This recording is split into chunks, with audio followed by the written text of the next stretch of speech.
Excellent. I couldn't You find ready? the defroster in my new car. Is that sir?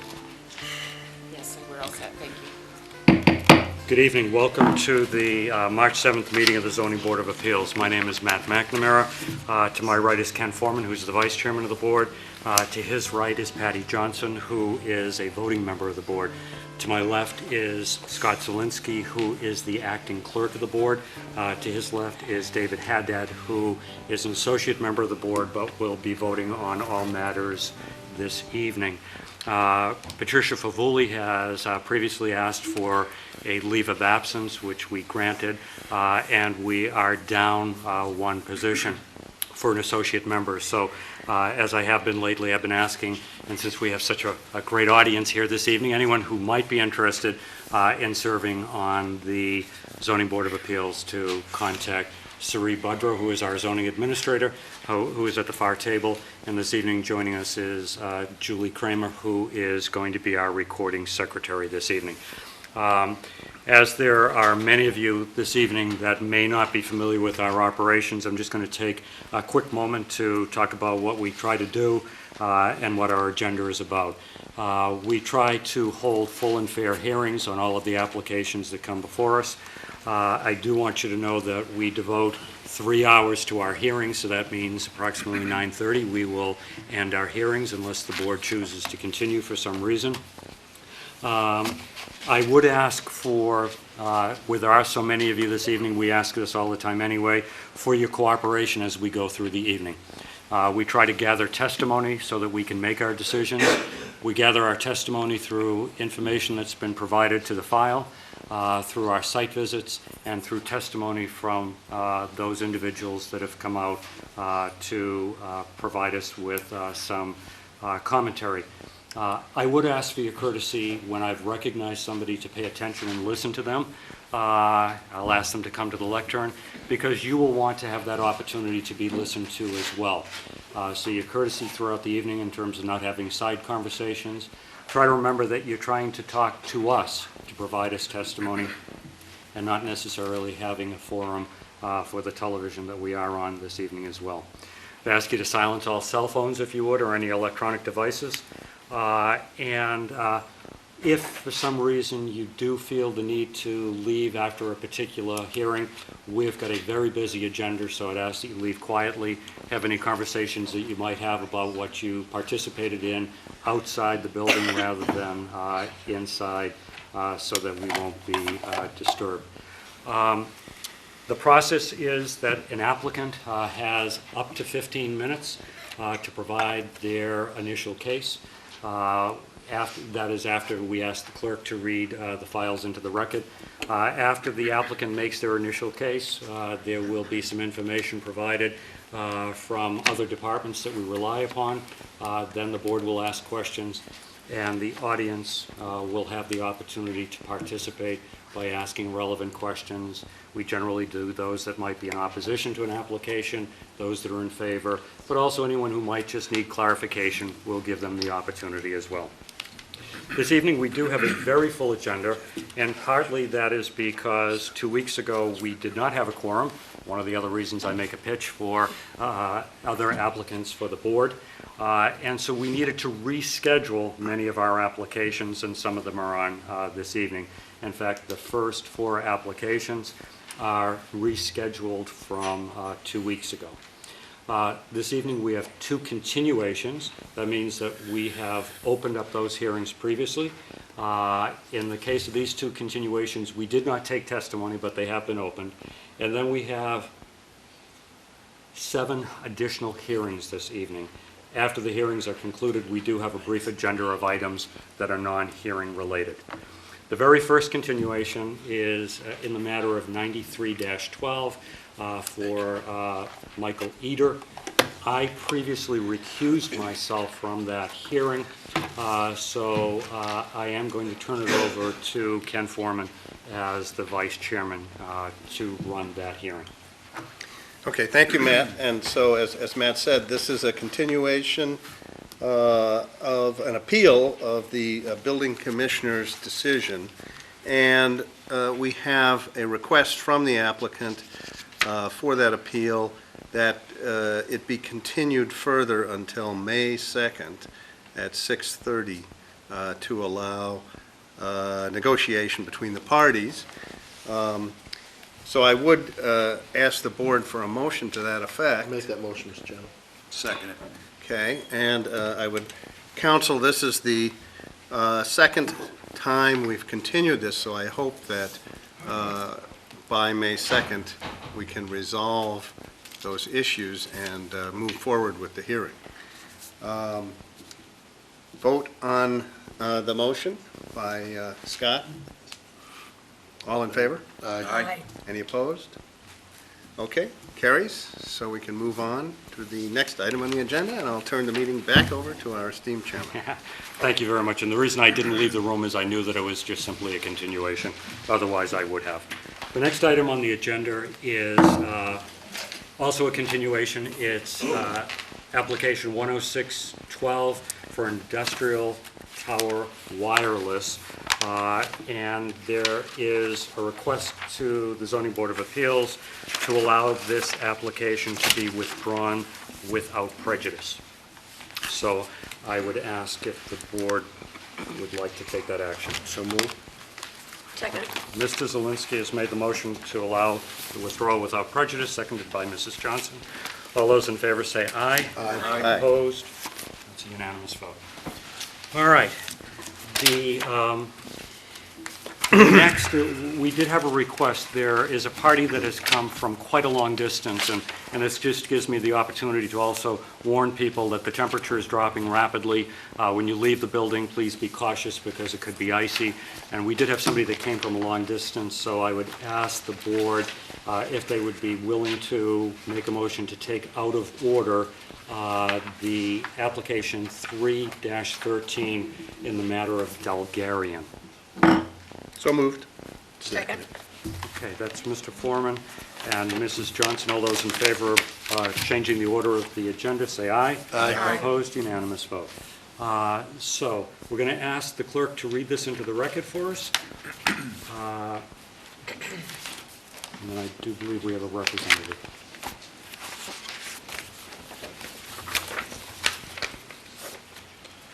Being all persons deemed affected by the Board of Appeals under Section 11 of Chapter 40A of the Massachusetts General Laws, you are hereby notified that Kenneth Dalgarian of Providence, Rhode Island, applied to the Zoning Board of Appeals for a special permit pursuant to Sections 240-160A of the Code of Falmouth to allow temporary parking for 7 vehicles during summer months on subject property located at 335 Quaker Road, North Falmouth.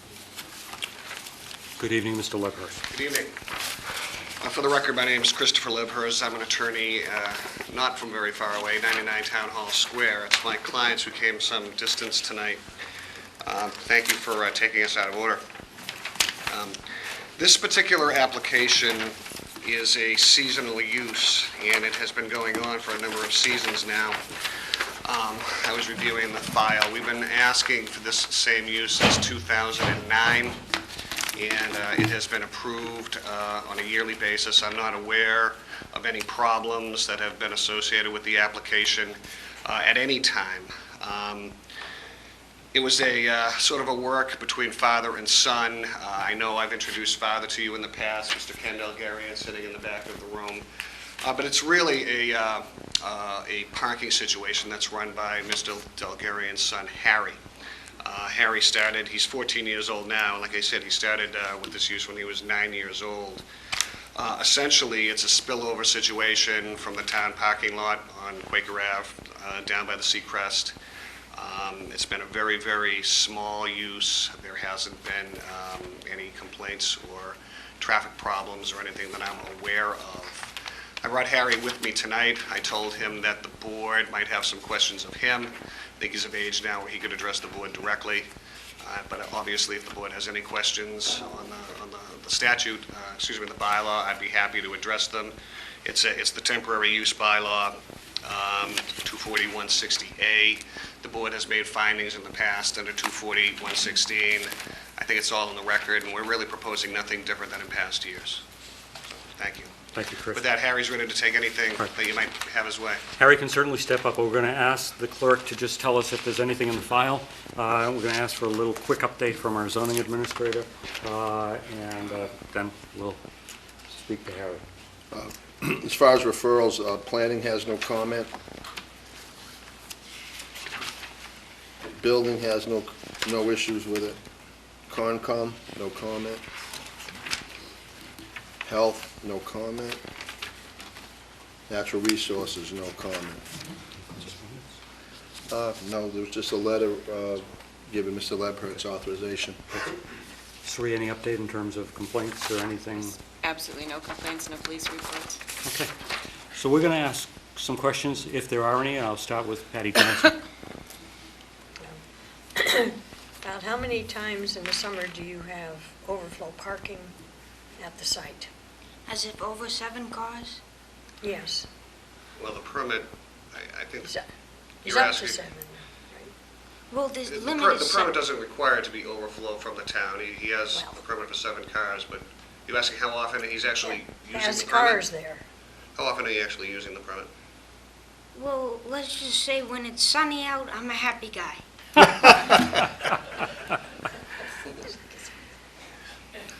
For the record, when it's sunny out, he uses the permit. Okay. Okay. What does it cost to park there? $20.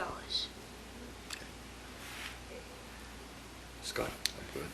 David? Harry, what times is your lot open? Usually from 9 till dusk. Every day of the week? Yes. Thank you. Harry, any changes since we gave this permit to you a year ago? No, sir. Thank you.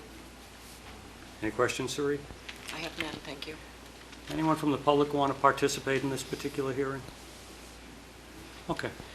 Harry, you look so dapper. I appreciate You it. sure you don't want to apply for the position that's open? I think next year he'll be making this application on his own. I'll be out of a job. But it was a good 5-year run I had with him anyway. All right. The board need any additional information?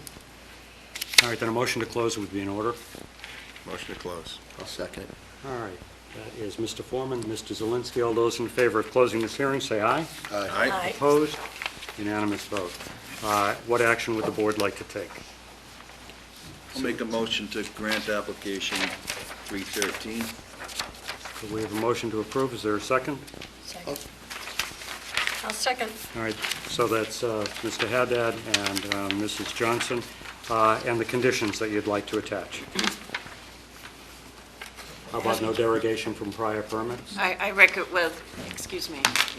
recommend that I just use the same conditions from the years past. Remember, this is a yearly one, so no derogation really shouldn't apply.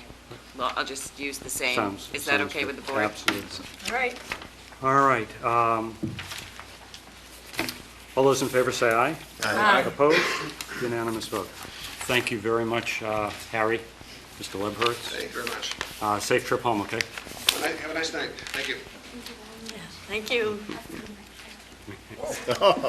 He's parking. Is this a free There parking we thing? go. Thanks a lot. He Good did luck. have Have a good year. Thank you, I Harry. like it. I like that very Worth much. $20. It's not more than 50, right? As long as it's not more than 50. All right. Good luck. Thank you, Harry. Be safe going home. Thanks, Harry. Great job.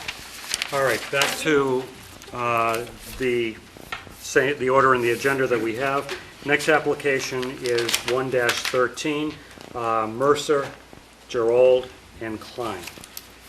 And I will ask the clerk to read that into the record for us.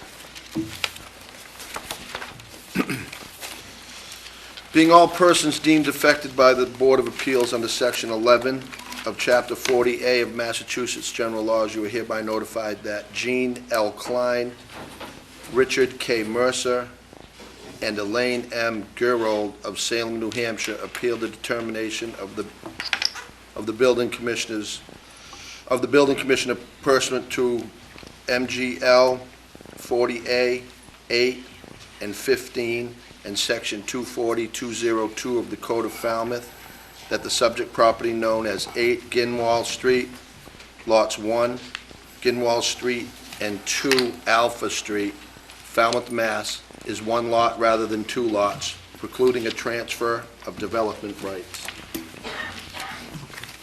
Thank you. Good Thank you. evening, Mr. Thank you, Mr. McNamara, members of the board. I'm Bob Ament, a Falmouth attorney. I represent the applicants, Klein, Mercer, and Giroux. They are the children of the late Richard and Joyce Mercer, who owned the property in question for more than 50 years. This case is an appeal from a decision of the building commissioner. It is not a special permit application. It is not a variance application. This is a legal proceeding to determine a legal issue, to determine whether the building commissioner made the correct decision as applied to the case when he determined that 2 lots that are owned by the applicants must be treated as if they are only 1 lot now, must be treated as having been merged. On the plan that I've mounted, I have had a surveyor show the 2 lots in question. There is a lot of 6,300 square feet on Ginwall Street in Falmouth Heights that has an existing house on it. It was built in 1952, the year that the Mercers bought that property. 6 years later, the Mercers bought the property behind. Lot 2 on what's today called Alpha Street was called A Street. When the Mercers bought the property, they bought a buildable lot. The 1954 bylaw, in effect in 1958, specifically says that any lot shown on a plan prior to 1926 was buildable. Even after that, and I have copies of that to give you along with the 1965 and the 1975 bylaws just as examples. Even in 1965 and in 1975, our bylaw read, any lot shown on a plan duly recorded at the Registry of Deeds prior to May 3, 1926, as these lots both were, both part of the original 1873 Falmouth Heights subdivision plan, may be built upon after due notice and public hearing before the Board of Appeals, provided there is no contiguous open lot without dwelling, under the same ownership. In this case, of course, there was a house on the lot on Ginwall Street. So just for your record, copies of these old bylaws to show that either by right at the time the rear lot was purchased, and after that, after a hearing, it doesn't say a special permit, but after hearing, that lot was buildable under our zoning bylaw. Thank you. So as of 1958, the Mercers owned these 2 lots, one vacant, one with a house on it. They thought they had a buildable lot to the rear. That was their expectation. According to a note submitted to your file by Bonnie O'Neill, who was a neighbor and who is here tonight, and was the zoning administrator. I don't know if they called, that was the position at the time, but she was very involved and is very knowledgeable.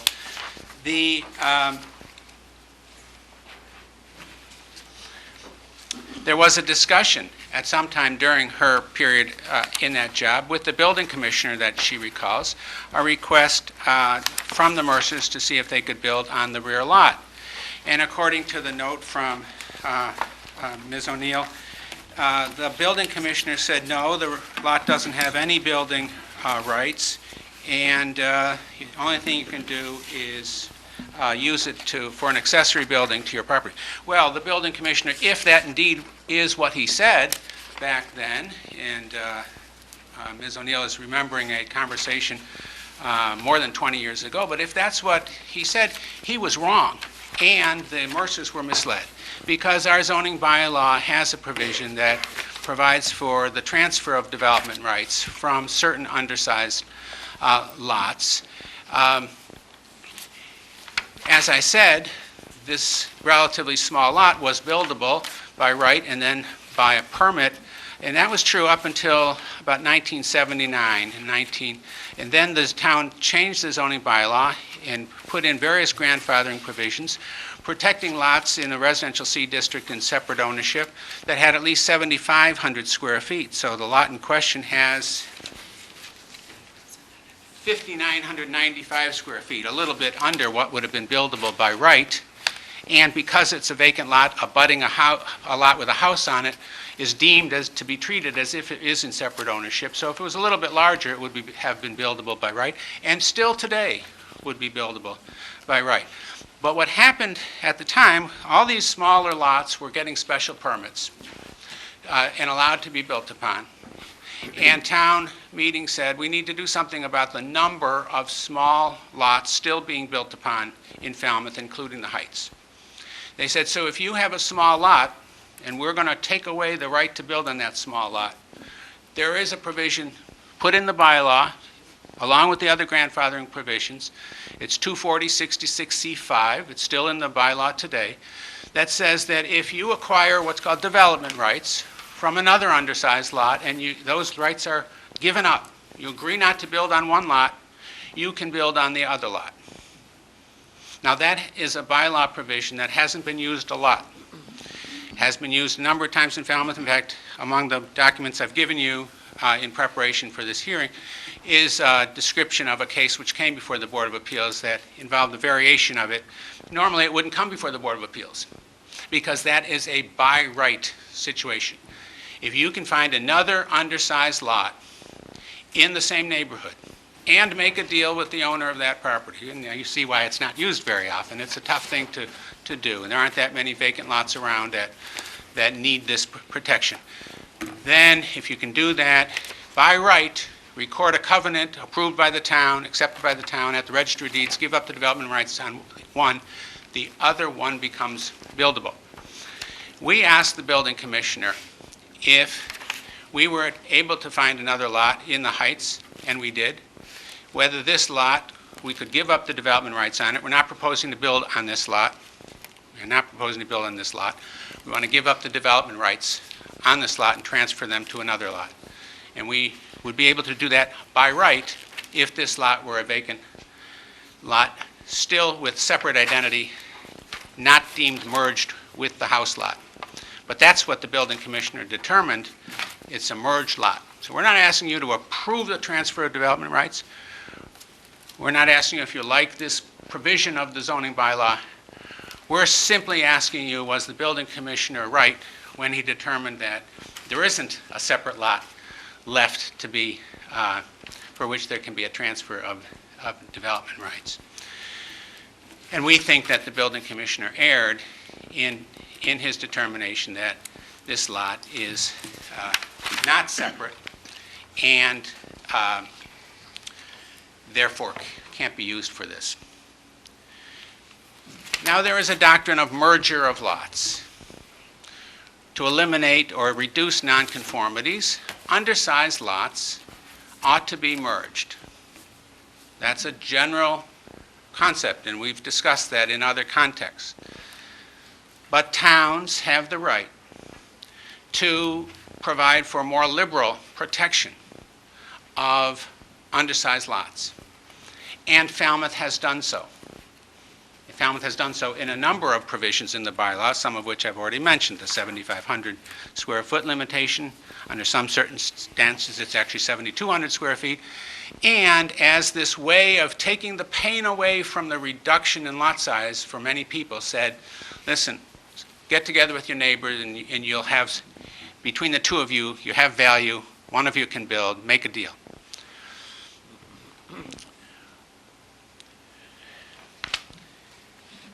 Although there is that general concept of merger, where there is an exception under a local bylaw, the cases say that that is to be protected.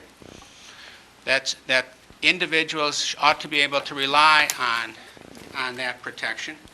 And that protection, those property rights, should not be taken away unless the evidence is clear. The protection should be broadly construed In the cases I've submitted to you, Rothman v. Rourke, and other cases that talk about there should be an intent shown of giving up the rights that would be associated with the separate lot.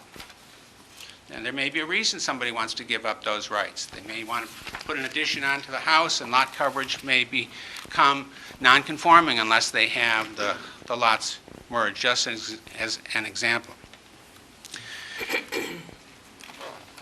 In various cases, over the years, you have considered what the tests are for determining whether a lot has merged.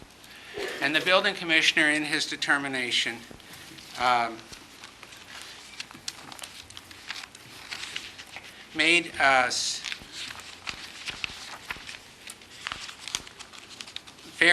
gave various reasons which I think were wrong.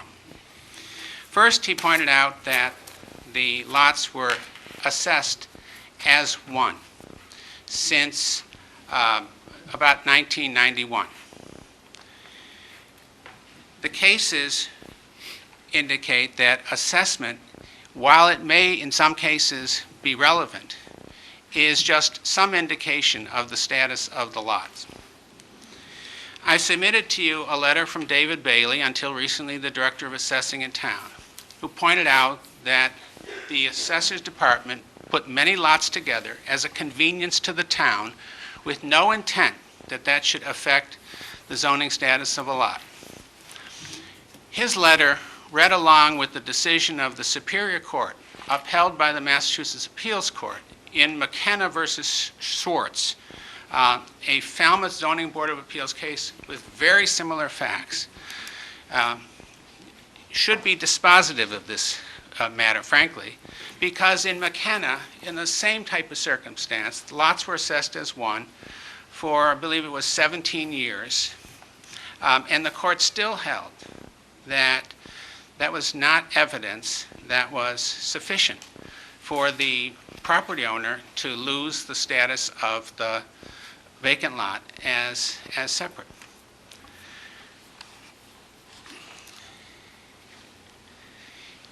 The McKenna case is interesting for other reasons as well. Again, this is a Falmouth case where the building commissioner said the lots had merged. The Board of Appeals went along with that decision. The Superior Court said the Board of Appeals was wrong. And the Appeals Court, saying that the Superior Court's decision was well-reasoned, sustained the Superior Court saying that the McKenna lot was buildable. Not only was it assessed as one with the house lot, but in McKenna, a garage extended 9 feet across the property line, a common driveway crossed both lots, and there was a shed that slightly encroached across the line. Now, even under those facts, there wasn't an intent shown to merge the lots. In this case, the deeds, all the deeds and records, describe the lots separately. There is no deed that describes with a single bounding description. They are separately described as 2 separate parcels. Parcel 1 with its description, parcel 2 with its description. And the court cases clearly are supportive under those circumstances of lack of merger. Now, I've addressed so far 3 of the reasons that the building commissioner cited. I've mentioned, the third reason is that there is a shed, like in McKenna, that is 1 foot across the line. It's a shed on blocks, cinder blocks. The family did not know that it encroached across the line. I've submitted a letter to that effect from a family member. And that is no evidence based on not only the McKenna case, but on the Korea case, which I've given you a copy of. That kind of encroachment, even if the two properties were being used as one, as in Korea, does not create a merger. But we don't have that in this case. We have a lot that is entirely vacant. Nothing on it, the septic system isn't on it. there is a 1-foot encroachment of a shed on cinder blocks across the line. That does not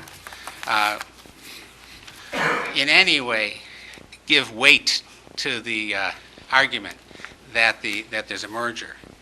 And finally, there are a series of permits in the 80s, all of permit applications in the town, all of which show that the permits for work on the house describe the lot as only the 6,335 square foot lot. In 1992, an application was submitted to add a deck to the rear of the house. And that application includes a plot plan. And the plot plan shows only the front lot, only lot 1. And it shows the distance of setbacks drawn not all the way to Alpha Street. The setback is shown to this property line. The intention was this lot. And not only does the plan show that, the setbacks on the building permit application had to be stated. And they were set forth, again, describing the the lot on Alpha Street only. On that application, there is also a place to put the square footage of the lot. And in that location, the combined 11,000 some square footage is stated. Somebody wrote that in. Now, builders apply for building permits at the counter downstairs. They may have a blank. They may be asked to fill in something. They may have consulted the town record, which by that time had shown the merger of the lots, but without any record in the town of it being requested by the owner. And I have given you an email from Trish Favuli stating that, and I've given you the letter from David Bailey explaining how the assessment practices works and that it is not to indicate anything for zoning purposes. Somebody, and if you actually look at the document, I've given it to you, the building permit document, it looks like different handwriting. Somebody put in the higher figure. That is the only evidence of that's contrary to all the other evidence, including a much stronger evidence in that application itself. So what are we left with? I've worked on this, I've come to feel so strongly about how this case should be determined, because it is like in McKenna, where the court specifically said, yes, there's some evidence of a merger. There's a little evidence of a merger. There's not enough to overcome the protection that the bylaw gives to the lot owner. And I said to my secretary, get me a scale of justice. I just think, and this doesn't even do it justice, I think the weight is so strong that there's no evidence, or no sufficient evidence of merger to overcome the protection that the bylaw affords to the lot owner. And there needs to be some affirmative action taken by a property owner to lose that protection, and it doesn't exist in this case. And so we have a lot with whatever rights it has. It's not a lot, but there seem to be rights under our bylaw to transfer development rights. We don't want to build on this lot. I know there are some neighbors who may be concerned about it. That's not what's going to be happening. We already have the other lots to transfer development rights to. And the building commissioners already agreed that either those lots can be built upon. So we can transfer development rights from one to the other. We have the right to use this lot as part of that transfer development scenario. And that's what we're asking you to do, to take into account all the information I've given you, all the court cases, and they overwhelmingly call for a determination, in this case, that the building commissioner, like in McKenna, made the wrong decision. Thank you. All right, we're going to ask the clerk to review our referrals from other departments and any correspondence. The building department, he says, see my letter, stating his reasons for his determination. That's in the file. That's from the building commissioner. planning, there's no comment. And then there are 3 letters in opposition, 2 from Mrs. O'Neill, and forgive me if I mispronounce his name, 1 from Mrs. Murgatroyd. Thank you.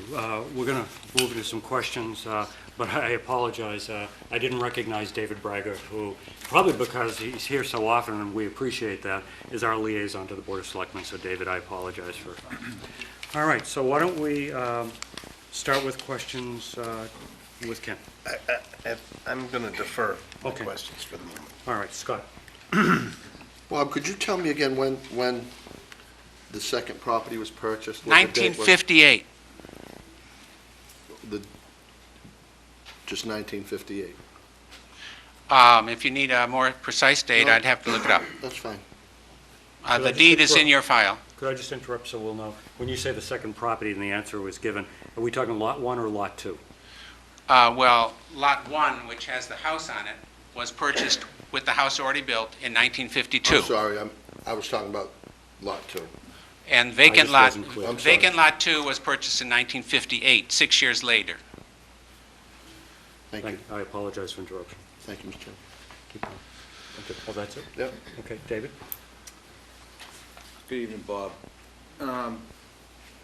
Has the second lot Lot 2 ever been maintained as its own lot? Curb cut? I know it abuts Alpha, so.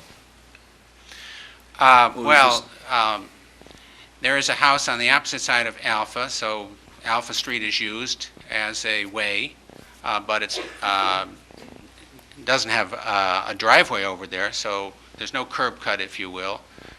There's nothing, it's a vacant lot.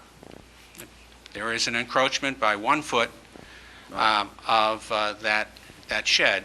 That's it. It's been kept vacant. And in the letter that I submitted from Richard Mercer Jr., points out that in his discussions with his parents, who still thought that the lot might be used someday, might be sold to a neighbor or something, that he says that they always intended to keep it vacant, and they did.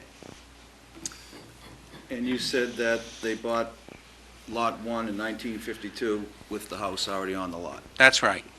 And they bought Lot 2 sometime in 1958, vacant. That's correct. But I thought I read in the file in 1990, there was a deed that they merged those 2 lots. Well, there absolutely is no deed that they merged. They conveyed the 2 lots together to a trust, of which they were the trustees, and then conveyed it back to themselves, and eventually then conveyed both lots to their children, who own it today. Each of those deeds describes the parcels as separate. Says that 2 parcels of land in Falmouth, and then described as follows. Parcel 1, and describes the lot with a meets and bounds description, and then then the title reference. Then parcel 2 with a separate meets and bounds description. That is the case law that I submitted to you with the copies of the cases. Is clear evidence of no intent to merge the lots. Now, if they had conveyed the property with a single bounding description, bounded by Alpha Street, bounded by Ginwall Street, and bounded by the properties on the side, that would be describing a single lot. They never did that. But how could they describe a single lot when there's 2 parcels? They would describe an individual Well, lots. easy. But okay, go ahead. That's how you do that. You convey the property and you say bounded northerly by Alpha Street, easterly by lots 26, 24, 22, and a portion of 18, southerly by Ginwall Street, and westerly by lot 10A and lot 141. And then you'd say containing 11,000 whatever it is square feet. Now you've described a single parcel of land. You could do it more simply than that, but that's how you would do it. What did they do in this case? They said first parcel. They bounded just lot 1. And then they say containing 6,335 square feet. Then, new paragraph, parcel 2, and do the same thing up here. That's keeping them separate. Conveying by a single deed, that's fine. You can do that. The court cases say you can do that. That is no evidence of an intent to merge. It is evidence, rather, of an intent not to merge the lots. Now, in her, the building commissioner says, and on the margin, there was a street address, and it just said 8 Ginwall Street. So just for completeness, let's address that. That's not part of the description of the lots. On a deed, you're required at the registry of deeds to put a street address. Perfectly reasonable from a conveyance's point of view to show the assessors where the property is located by putting down 8 Ginwall Street. Could you have put down 8 Ginwall Street and adjacent vacant lot? Yeah, you could have, but just want to put down a street address because the registry of deeds requires you to do so. The description is the description. To the extent that that marginal reference is any evidence at all, it falls in that category of the couple of pieces of evidence in this case that suggest possible merger, which in no way come close to outweighing all of the evidence, the way the deeds read, for instance, the way the lot was kept vacant, for instance. It doesn't come close to outweighing the reasons why this lot is entitled to be treated as a vacant lot, not merged. But you have to agree, to you, it could suggest that they're doing as you say. To somebody else, it could suggest that they thought in 1990 when they merged it. They didn't merge. Well, they put them together in that deed. Folks, don't have a conversation, just questions asked, Okay. questions answered, okay? That someone might interpret that as maybe the Mercers realized it wasn't a buildable lot. That could be somebody else's interpretation. Don't you believe so? Well,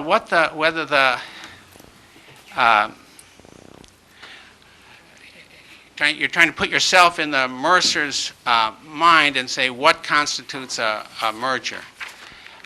The case law that I've given you makes it clear that it needs to be intentional. It needs to be something more than, You're talking the McKenna? Okay. well, not just McKenna. The other cases that said that I submitted as well. All right, let's reset while you're pausing. Any further questions? No, after that, I'm all set, thank you. Okay. For now. Yep. Patty?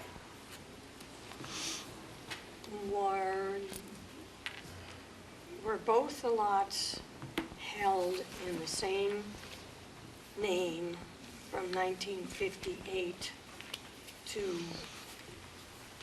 They were always in common ownership, always owned by the family, either by the parents or in trust, or by the children, but always it was the same. And so when the parents decided to put the property in trust, they used a single deed describing the parcels separately. Whether they had used a single deed or used 2 deeds at the same time paying extra recording fees, legally makes no difference whatsoever on the merger issue.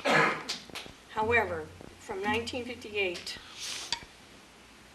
to 1981, let's just say the date they use in here, they were both held as tenants in entirety, mother and father, husband and wife. Yes, yes. So the tenants, they were, and there was no force of state law that would have required an automatic merger No, in that quite period the, of time from, we've had cases come before this board that involved vacant lots where the merger doctrine applied.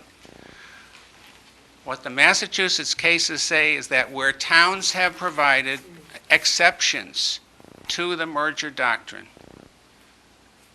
the lot owner's expectation to be able to utilize that exception should be followed, should be given, priority. We have, there's no question that under our bylaw, if you have a vacant lot, this is under section 240-66C4, if you have a vacant lot that is next to a lot which has a house on it, a dwelling on it, and there are no other lots in common ownership as of 1981, that were vacant. That lot is protected. Now, that protection is not state law. Under state law, if you have an undersized lot, even with a house on it, and then you add a vacant lot to it, those will merge. And that's what the two cases that I sent a letter to you about differentiating from this case. Carburetor was one, and Maury, I think, was the other one. Those cases involve that kind of merger. Falmouth, like other towns, like in the Korea case involving Brockton, Falmouth has an exception. It was part of the deal made with the public in 1981 when, or 79, effective in 81, when the bylaw was changed. Significantly, the whole scheme of grandfathering in Falmouth was changed. Anyway, that vacant lot is treated just as if it was a vacant lot not in common ownership, and it is protected. And that's all we're trying to do in this case. Say that we still have a vacant lot because under 240-66C4, the only lot in common ownership as of 1981 had a house on it. And so the clear language of that section says this is treated separately, unless you've done something to merge it. That's not stated in the bylaw, but you can merge a lot. In that 1992 situation where they went and applied for a building permit for the deck, the lot coverage with the deck added was still below the amount the lot coverage allowed for the small 6,335 square foot lot. There was no reason anybody would give up those rights. And it's fascinating, the letter from the Director of Assessing explaining that there was no advantage to the property owners for having a single tax bill. I think we've all assumed that somebody's enjoyed lower taxes as a result. He says, no, that's not the case. He says the taxes would have been the same either way because we would have assessed the smaller lot as non-buildable. That is, it is smaller, but the vacant lot in the back because it didn't have 7,500 square feet. As a matter of fact, one would argue that it was less valuable by merging because if you didn't merge it, because if you merge it, then you could at least build an accessory structure on it, which you can't do if it was a separate vacant lot. But they kept it that way. They didn't want it. They never asked that it be merged.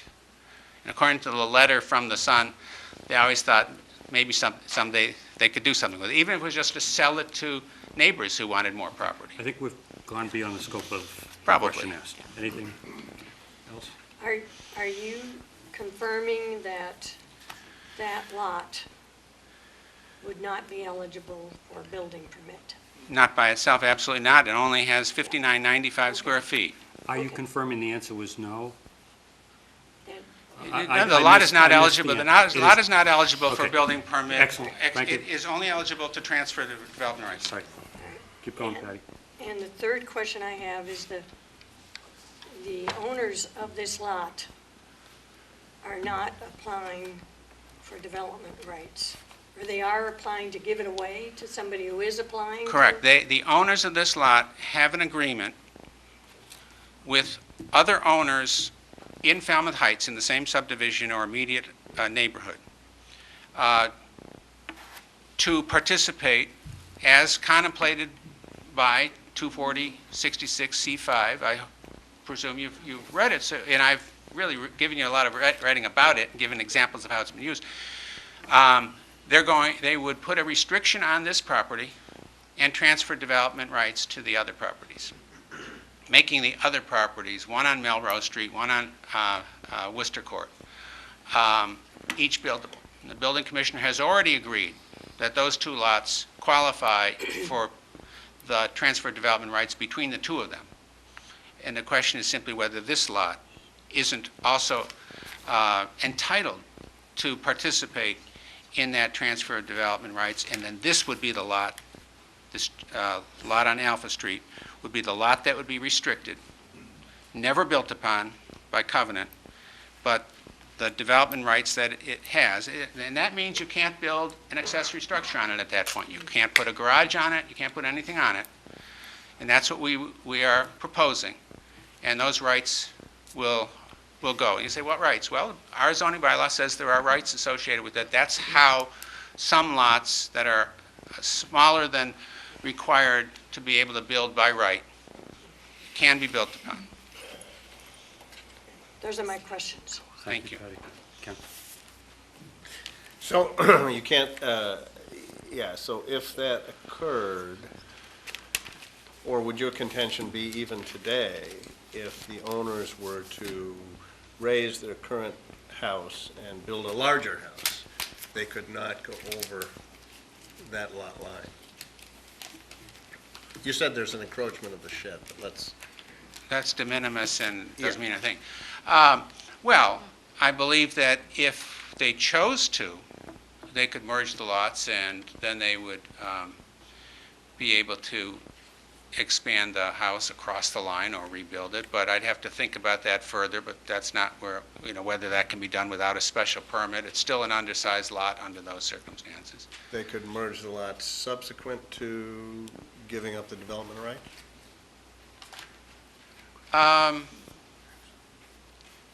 Well, you can't build on the portion of the lot that you have restricted. You're covenanting against ever putting a structure there. So all it can be used for is really your yard, which can be used for now without it becoming part of your Right. lot anyway. So I guess my question is, if they were to raise the existing house, Yes, build a new house that was larger, could they put it on, somewhat could on? it extend onto? No, it could not. Okay. We will have covenanted against ever building on that lot. That's the effect of utilizing the section of the zoning bylaw. That's, Is that also mean that you in fact cannot merge those lots?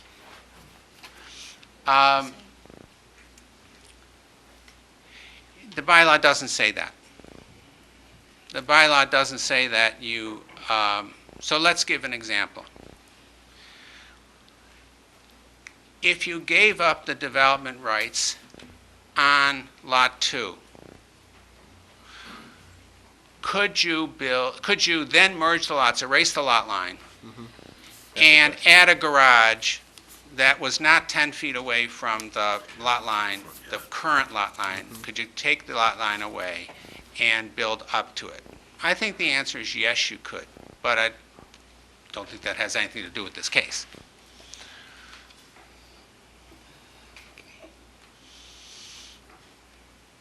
Okay. For now, that'll do it. All right, thanks, Bob. I've got a couple of questions. One, if I could follow up on, in terms of the date of the initial deeds to the Mercers. I know you mentioned 1958 and 1952, but I'm almost positive in your letter dated October 10th, maybe, 2012, That's my letter to the building commissioner. it said that both were as of 1958.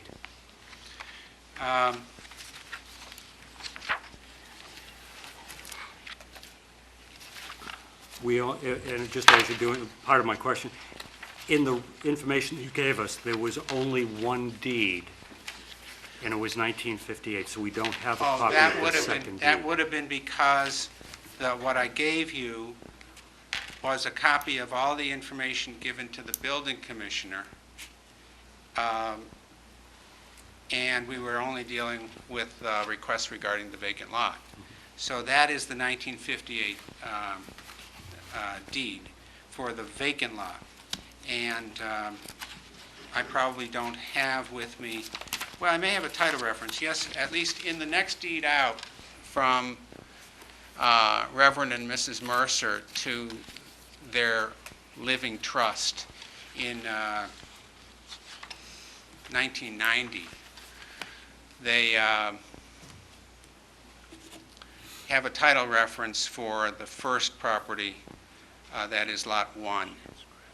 And it's November 18, 1952, a deed from Palmer to them. And just, it's an example. So then it just must be an error in your letter to Mr. Gore? Well, in my letter to Mr. Gore, if I said that they purchased lot, Together in 1958, I think. well, then that would have been an error. No, Okay. it said they came into common ownership in 1958. That is correct. Okay. That's when they came into common ownership. Then if I can, I just wanted to follow up on that question. In overturning the building commissioner's determination, are you asking us to determine that Lot 2 is a separate buildable or a separate unbuildable and undersized lot? The latter. Okay, I'm only asking you to determine that it's Yep. not merged with Lot 1. okay, excellent. And then leave it to the If I building can, commissioner. Following up on Mr. Haddad's question related to Alpha Street. Alpha Street's a private road. Do you know when it was paved? No, I don't. So you don't know then if the Mercers participated in the pavement or upgrading of that road? No, I don't know. Okay.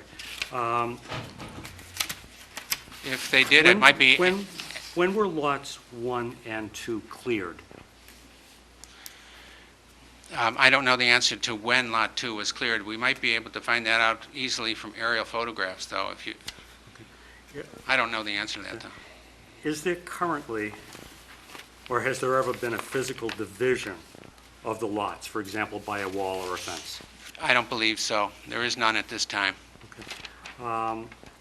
And the other question relate to the case law that you mentioned. And of course, I've been making a pitch all night for somebody applying to the Zoning Board of Appeals, so I don't want to frighten them with having to read all of the information in terms of case laws that you asked us to provide. But you mentioned just earlier about the more liberal protection for undersized lots, and you actually mentioned Rourke v. Rothman. Isn't that case and the protection related to protection for the buildability of lots?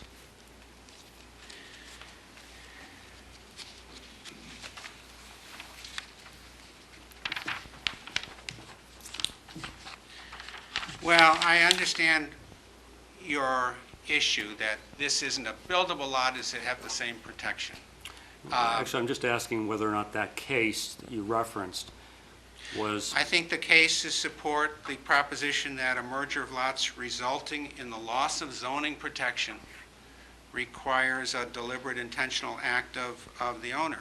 okay. That there's a statutory policy of keeping once buildable lots buildable. That's the language from Rourke v. Rothman, grounded in principles of fairness to landowners. Now, this was a buildable lot, and and it was buildable when the Mercers bought it by right. It was buildable for many, many years by special permit, or by, doesn't say special permit, but after hearing. And then the grand deal was made by the town in 1981 that said, theoretically, some portion of the undersized lots are buildable. If we acquire... Again, it's gone far from my question. I was asking about Rourke and the buildability aspect. My next question, and the last related to all of the case law, did all of those decisions that you provided us, did they all have an element of protecting the buildability of the second lot? I think the answer would be yes. I think that our provision in our zoning bylaw that was a creative solution to how to not take everything away from people in 1979 may be unique. So the question is this lot entitled to what it is entitled to give up the rights? The question was just about the case laws. Yeah, I don't see why it would be any different. Okay, excellent. Suri, questions? No, thank you. Okay, David, do you have any additional questions? Scott? Patty? Yeah, I have one. The bylaw book says that both 240-66-4 and 240-66-5 were amended sometime after the big change in Falmouth zoning bylaw. What were those two amendments? And did any time between 1981 and 1990, there was a couple of years where they had lost, that these other more generous protections for undersized lots had not been in the bylaw book. In other words, if 5, which has this development rights thing, was it a totally new bylaw put in 1986? No, it was not. The bylaws were both part of the grand deal, and although I would need to check on this, I think that the change may have had to do with changing the word structure to dwelling, so that it was clear it had to be a dwelling on the adjacent lot, not just any structure, something like that. It was that kind of a change. Did not, I don't believe that whatever was done had any impact on the use of or applicability of these bylaws to this case. And the second question is, can a person, sort of the same question that Ken asked, can somebody now buy and tear down the house that exists on lot 1 and use that other one where the development rights have been stripped, but to use that as total square footage of the lot in order to build a house, a bigger house that represents 20% of the total, even though half of it's restricted? Yes. First of all, I think the answer is yes. The reason I think the answer is yes is because there's nothing in the zoning bylaw that says not only can you not put a structure on the restricted lot, but you cannot use the lot for zoning compliance type of issues. That language could have been crafted to do something like that. It wasn't. As far as this particular lot, if you didn't restrict it right now, if you instead merged the lots, then you could build obviously a bigger house than you can.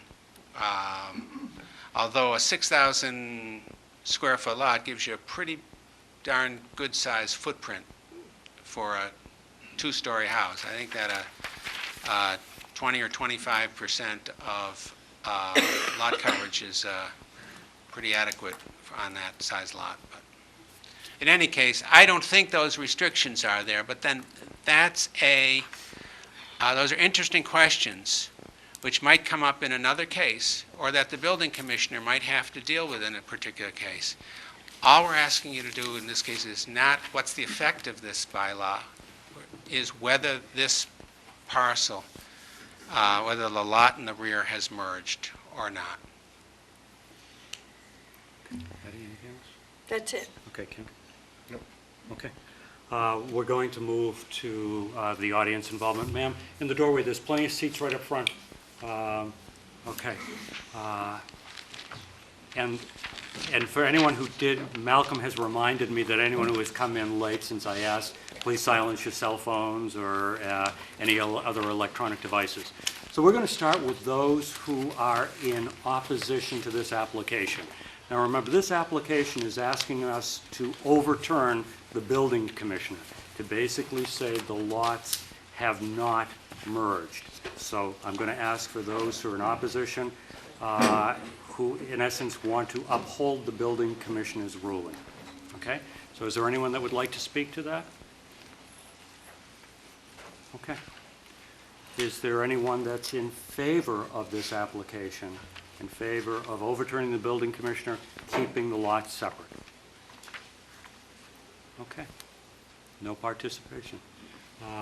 Any final questions from the board? I think I do see. Oh, I apologize. That's okay. Ma'am? I would like to speak in opposition. All right, would you kindly come up to the lectern, introduce yourself, give us your address? Thank you.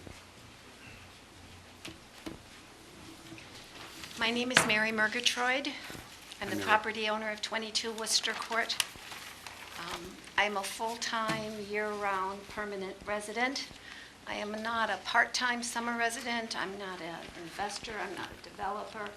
I have a very personal, financial attachment and involvement not only in my own home at 22 Worcester Court, but in the Falmouth Heights community. I think, I believe, and I know that Falmouth Heights has a distinct character and charm, of which the subject property on Ginwall is representative as it is. I did not understand before tonight's meeting what the owners and their attorney were asking for, meaning the development rights, in exchanging the development rights for this property for another property in Falmouth Heights. But having understood that now, I think that if the Zoning Board of Appeals were to reconsider their position, I think we're going down a very serious path. This is a somewhat unknown and I believe controversial and misunderstood concept of giving up rights for one piece of property in exchange for rights on another piece of property.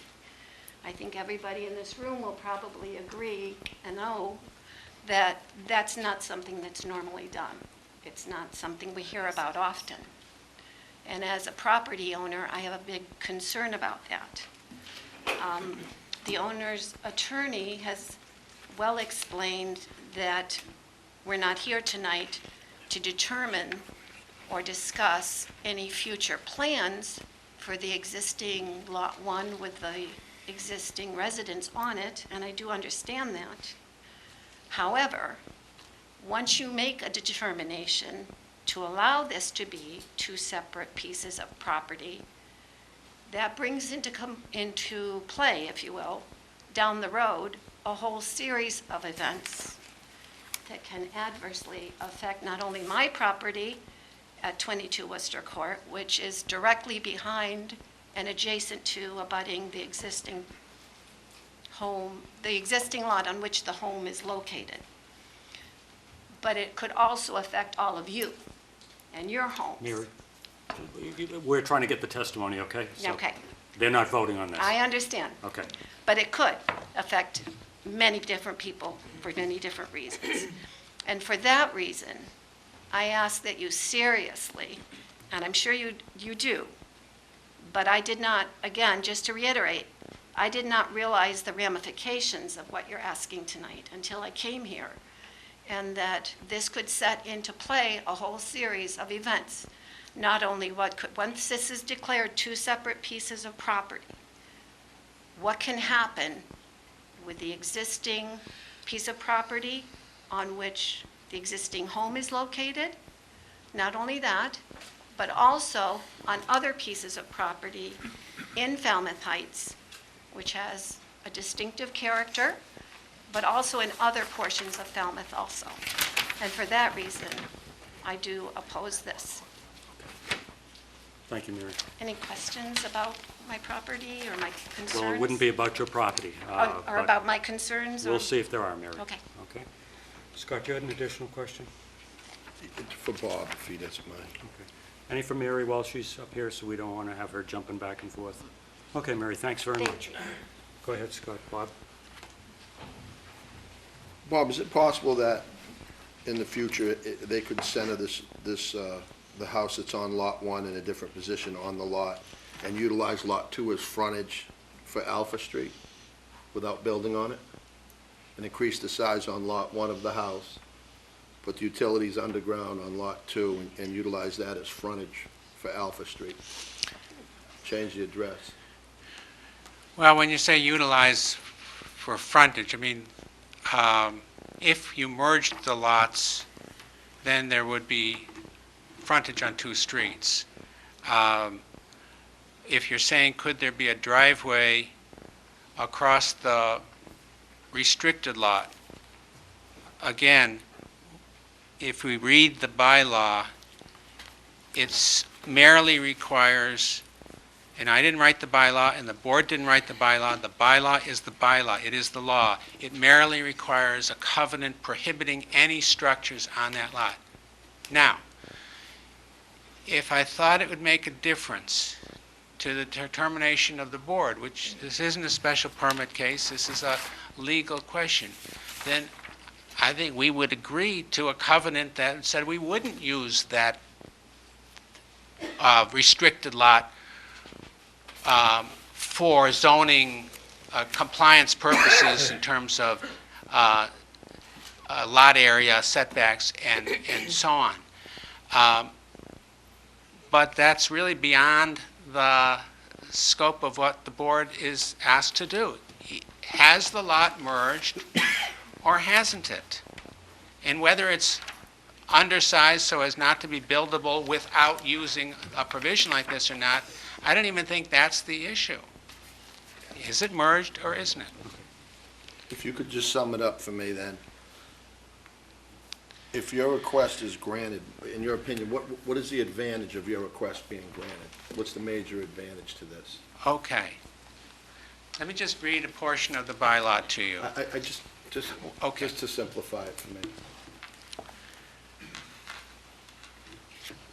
If the lot is separate, we intend to place a covenant on the lot. I already prepared the covenant. I sent it to the building commissioner with the very first letter. This is the covenant we're going to put on record. It's in your package, restricting development of that lot.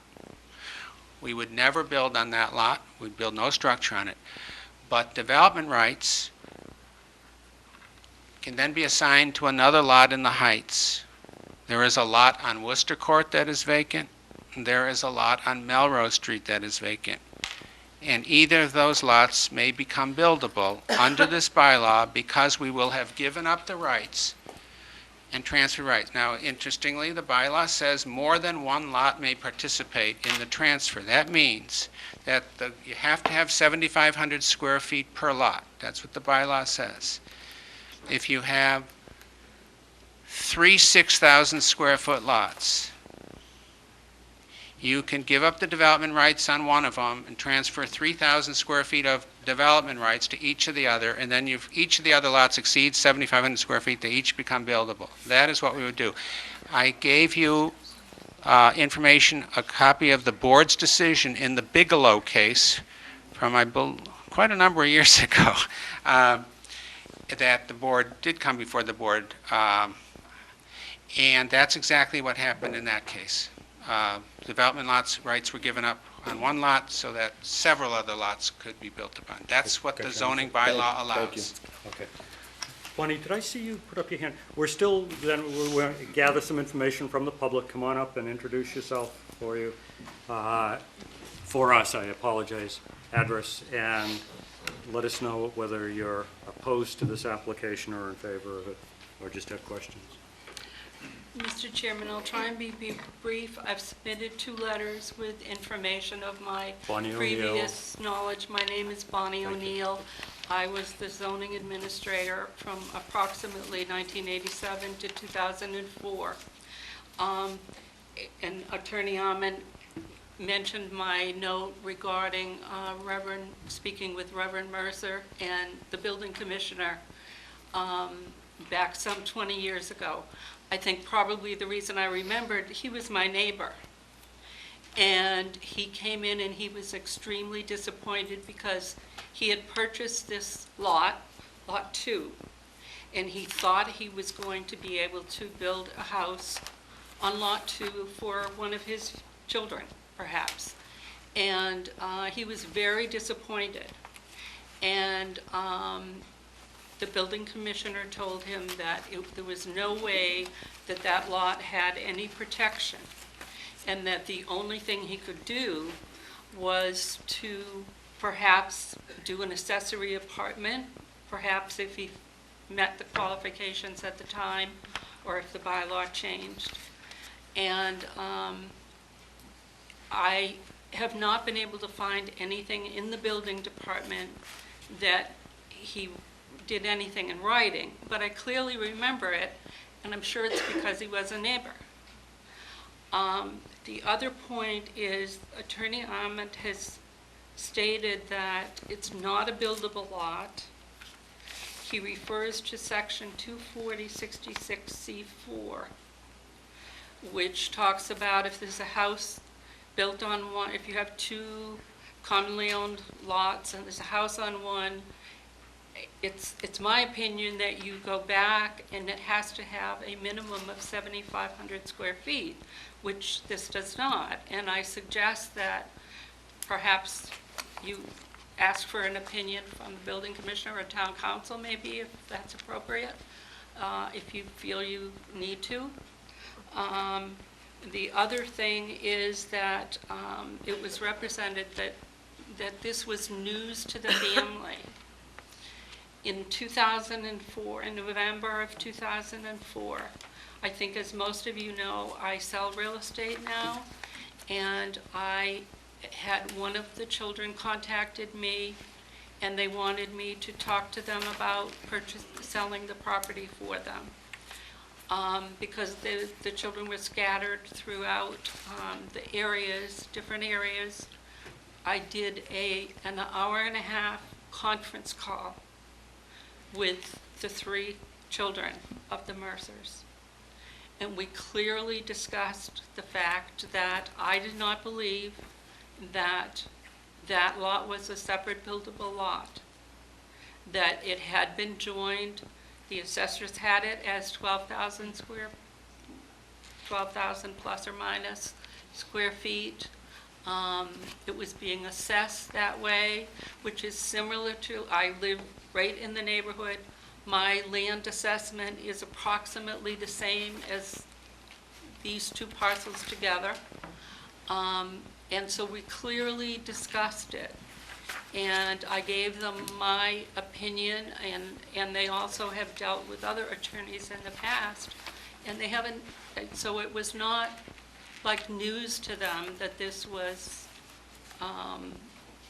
one lot and not 2, in our opinions, with all due respect to Attorney Arment's arguments. And I hope the board makes, the appropriate decision in this. I oppose what they're proposing, because I think there are so many things that can evolve from it if you allow this. And if you allow this, then technically you're saying that they could build on it. I mean, it's not a special permit application, so therefore you can't impose conditions on it. So you would be saying that it was a buildable lot, I believe. Thank you for your time. Bonnie, there might be a couple of questions from board members. Ken? Well, a question, was it actually placed on the market as a single property at any time? Not that I'm aware of. No. I've had discussions since 2009, off and on, from different family members, from different attorneys that they've been dealing with. Because some attorneys represent one party and another attorney represents another one. And I've had conversations with them about the possible potential of selling the property. But they have not marketed it with me, and to my knowledge, it wasn't on the open market listed with anyone. But apparently, they've worked something out with someone. Any other questions for Bonnie? I just have one, Bonnie, and it was, you mentioned that when you had talked to Reverend Mercer some time ago, that there had been, or I guess it was with the building, that there was, you mentioned the building commissioner at the time said that there was no protection No protection as for what? The buildable- buildability? right, Okay, buildability. but what about protection as a separate lot, even not buildable? Was there protection against merger or protection on buildability? He said there was no protection for that lot to be built upon Okay. as a separate Okay, lot. all right, thanks, Bonnie. I guess. One other question, Bonnie? Ken has. So you referenced 240-66-4. Yes. And the fact that you think that it requires that the lot be, if I'm understanding you correctly, that the lots in question be buildable in the sense that they were at least 7,500 square feet. Correct. That's And my opinion. I'm trying to figure out where that comes from in the bylaw. It comes from 240-66C2. It refers you back to C2. That's my opinion, and I believe that is the opinion of our building commissioner. And then I guess my next question, that following up, would be asking Bob why Bonnie, if why there's that any- isn't right. yeah. Anything else for Bonnie, because I don't want to have to stand up here. All right, thanks, Bonnie. Thank you for your time. Question to Bob.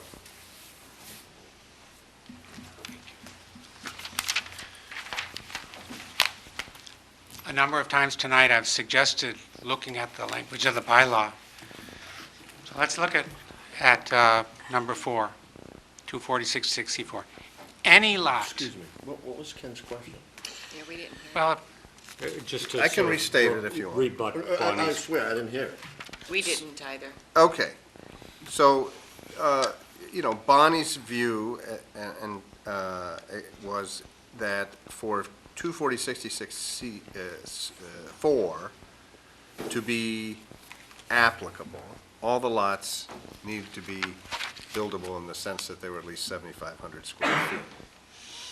And that derives from 240-66C2. And I'm just want to know why Bob thinks that isn't right. Okay, thank you. well, it just doesn't say that. It says any lot held in common ownership may be treated as not held in common ownership if there was a dwelling in existence on the adjacent lots. It goes on to say a little bit more, but it says nothing about any lot that's of a certain size. It's any lot has that protection. Some lots in Falmouth under section 6 of that subsection 6 have 7,200 square feet also. So it's not just 7,500 square feet that are protected. And there's nothing in that bylaw that refers you back to subsection 2. Now, I appreciate that the building commissioner may have, according to Bonnie, severely disappointed Reverend Mercer many years ago. And he didn't give all the information, because he apparently didn't discuss, is it possible you can find another lot and acquire development rights? And Bonnie apparently didn't discuss that with the family either. But and she had an opinion based apparently more on assessment. And I respect Bonnie's opinion, and she's real good at what she does, and she's great to deal with. But the Superior Court and the Appeals Court of Massachusetts have given a different answer. And that's what you have to take into account. I'd like it not to deteriorate into back and forth, but Bonnie, you got something else to add? Okay. Okay, thanks. All right. Anything else? All right. Thank you very much, everyone, for participating in that. I think this is a case that probably is worthy of a bit of a discussion from the board before we close it. Let's begin. Patty, you want to start off with your thoughts after we've listened to all of the testimony, reviewed the files, and done our site visits?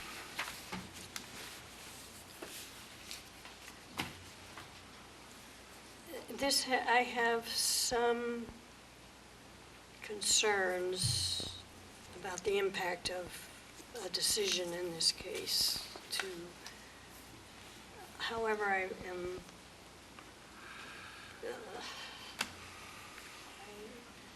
believe that they they did not merge. And I think the impact on something like this could open quite a few surprises in Falmouth Heights and other places in town. And you know what I think? I Patty, think the what kind of bylaw. What kind of surprises? Well, I mean, it's like if you live next to a very small lot and all of a sudden it's getting a house on it, you might be surprised, right? Right. And on the other hand, somebody who has a little slice lot next to their house might find two other places that little slices and put them all together, and all of a sudden they've got a house. But I do understand the bargaining that went on, and that created this opportunity. It's just a little tricky.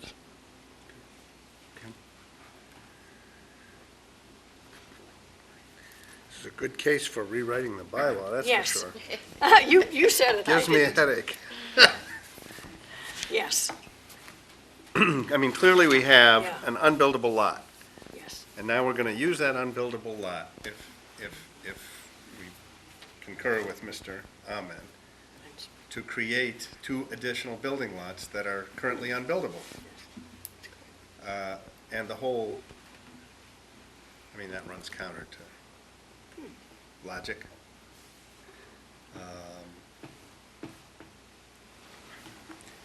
That's all I'm going to say at the moment. David? I'm not even going there yet.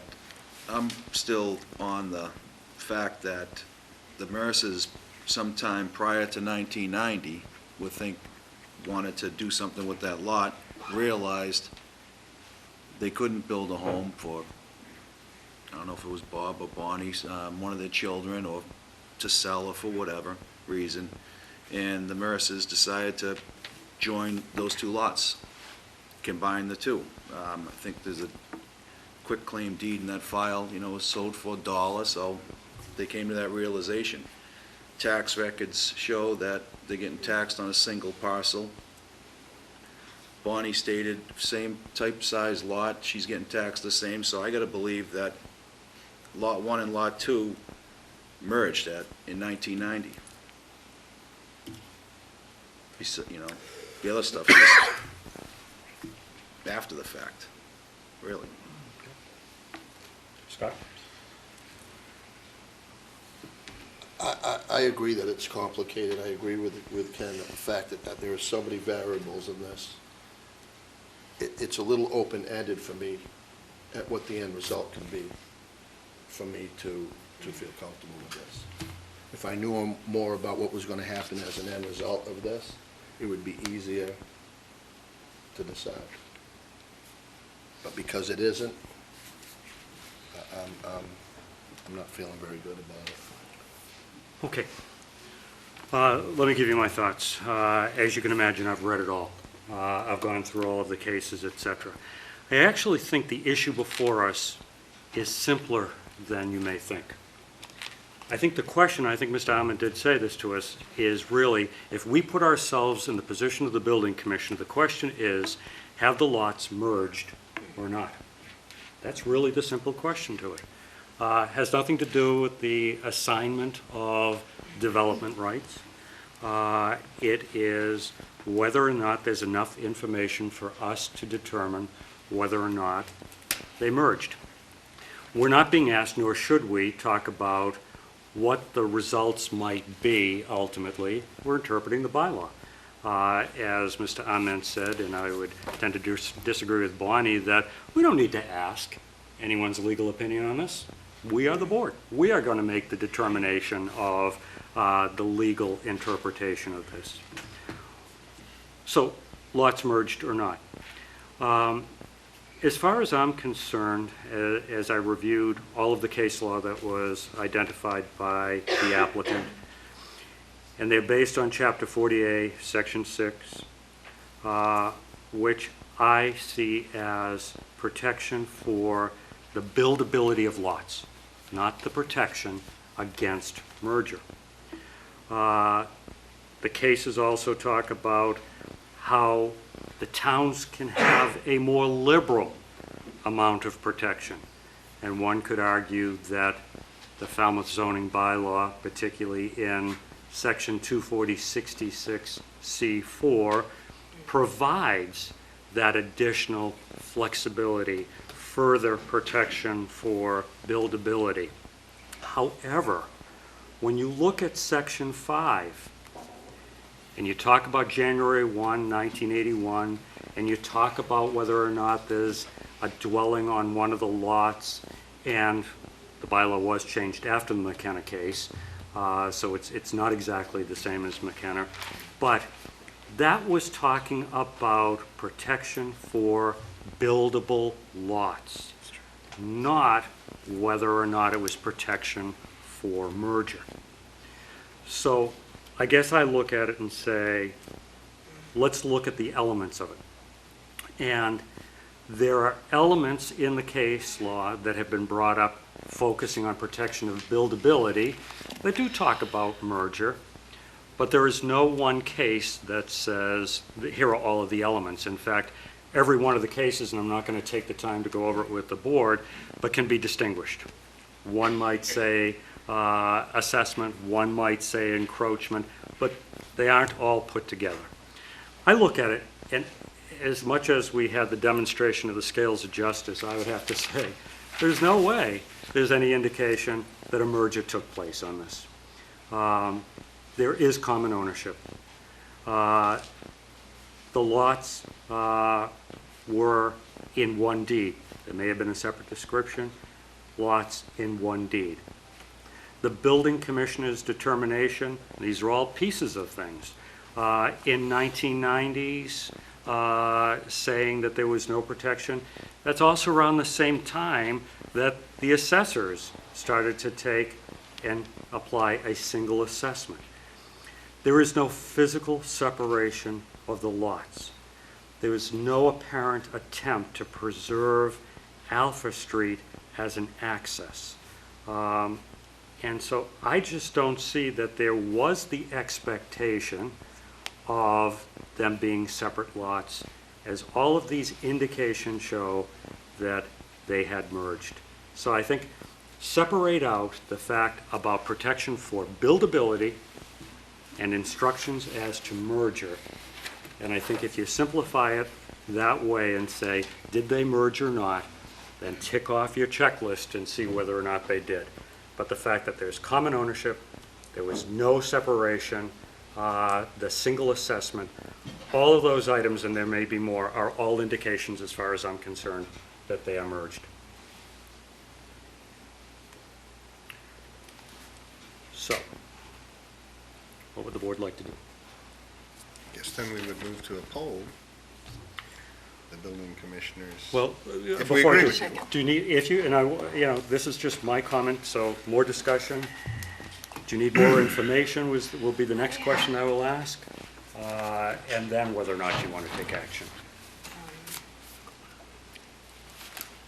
I might have to think a little bit more. Yeah, I guess I agree with Patty that it would be nice to cogitate on this a bit. Okay. Rest of the boards, I mean, not something we often do, but it is appropriate when we need to. You know, there's a pretty complicated Yes. set of interlocking legal arguments with respect to Yeah. the merger question. You've made a good case, looking not only, because, you know, Mr. Ahmed has made a legal case that these deeds imply they're separate. And that's tough for, I think, for us to evaluate. You've made a case clearly that if you look at the reality of how the lots were treated, in terms of the maintenance of the lots, the assessment, et cetera, looks like they were treated as a single lot, and that's sufficient for us to rule that they should be considered merged. So, I guess if I'm thinking about it, I want to think about that, and I want to look at the deeds one more time before I vote. That's how I feel about it.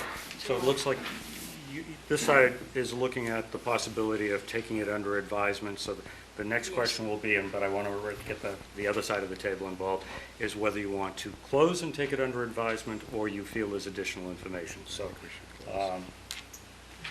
you folks, under advisement, you feel comfortable?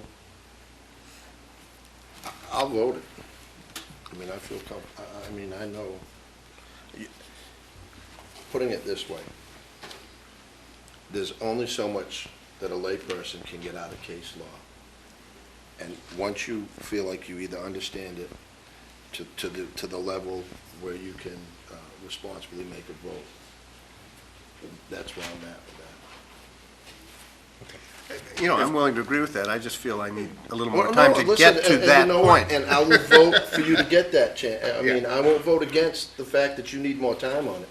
I think we should close it and take it under I advisement. agree. I don't think I need any more information, but if Ken and Patty I think think it's we all, should, it's all in the file and all that. Read the It's file. just Big, complicated file. Seems like we've reached a consensus. So if the board then has enough information, I'll entertain a motion to close this hearing. I'll make that motion. All right, Mr. Haddad has made the motion. Is there a second? Yes, sir. Mr. Zelinski, all those in favor of closing this hearing, say aye. Aye. Opposed, unanimous vote. We will take this under advisement. We will not decide it tonight, which is unusual for this board.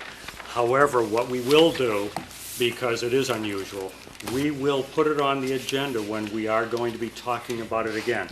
The hearing is closed. We are not going to be taking any additional testimony, information.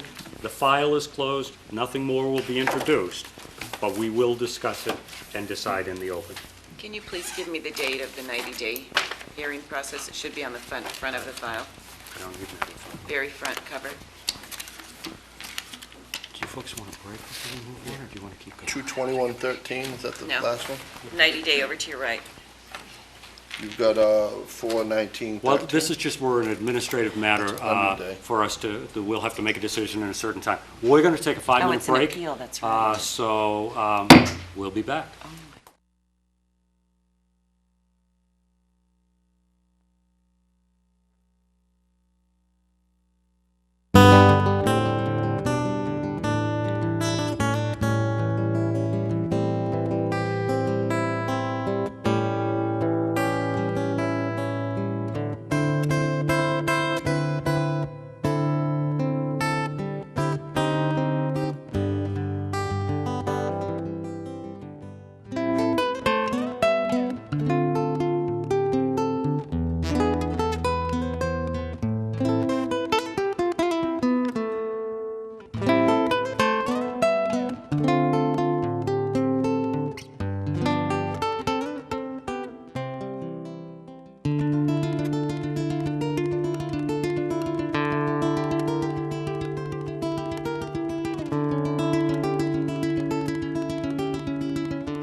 was going to ask this kid.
Used to be $8. It's now $25. Is that true?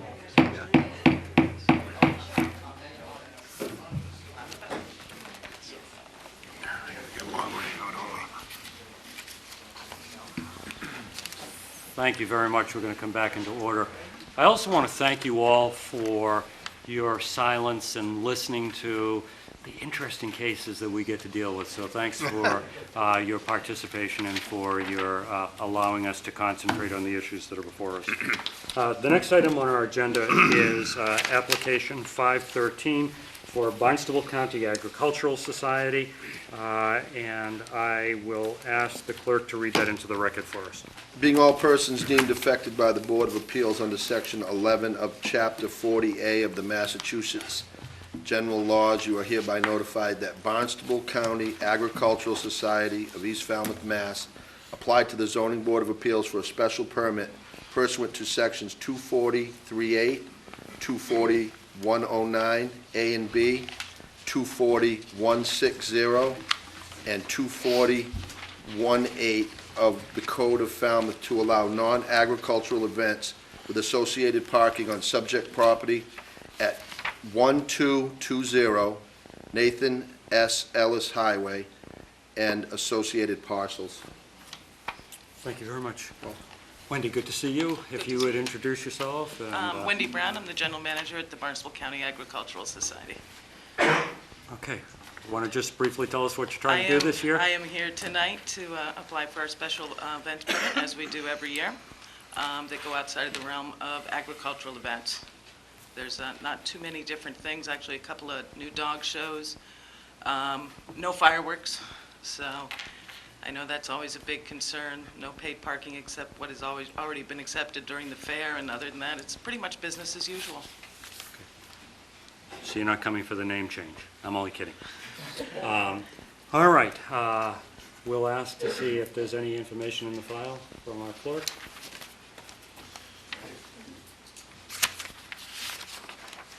There is just the application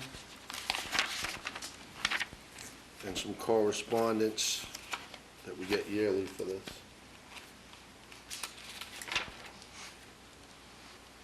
Barnstable County Agricultural, there's a letter from the Agricultural Society, and some emails.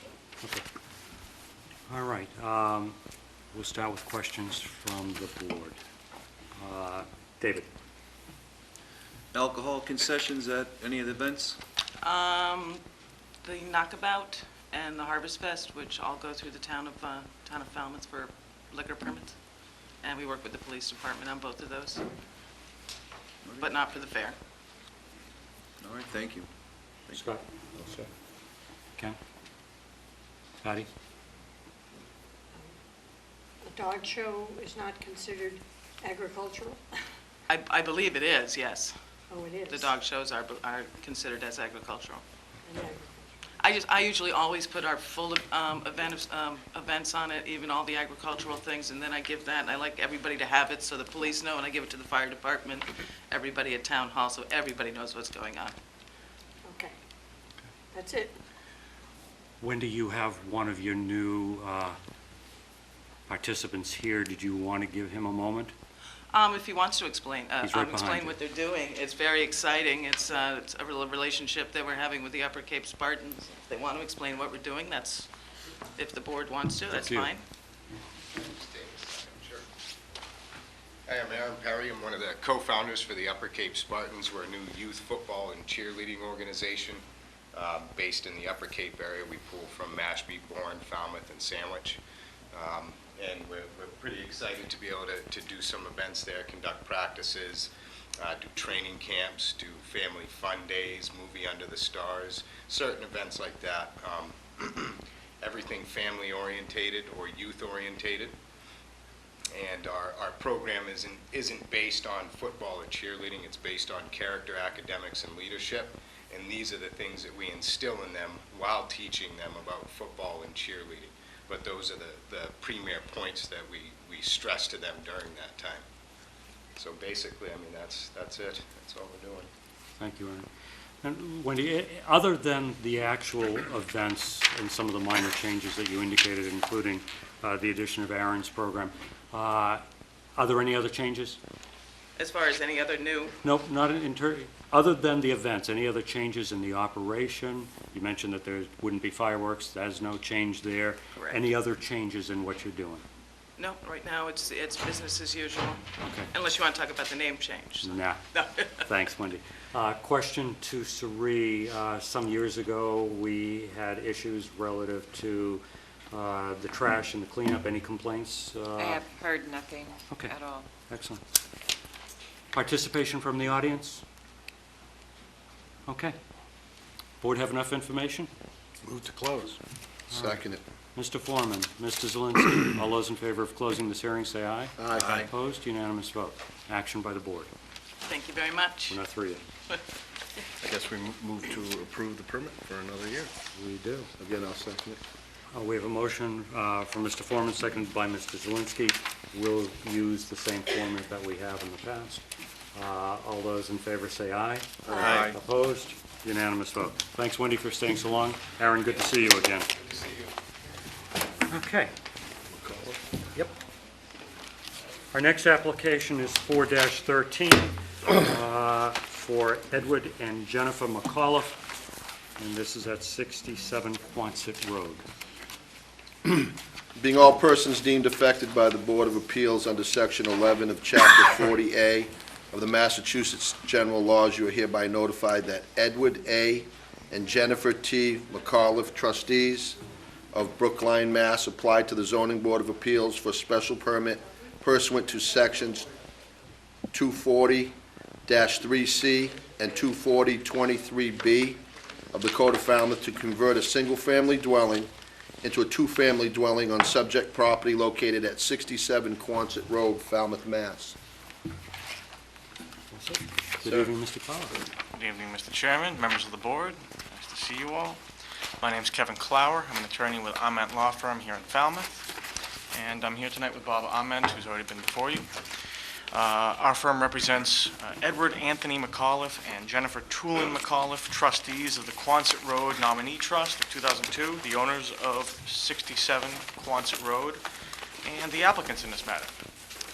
They are seeking a special permit for conversion of their property into 2 dwelling units under Falmouth Zoning Bylaw 240-23B.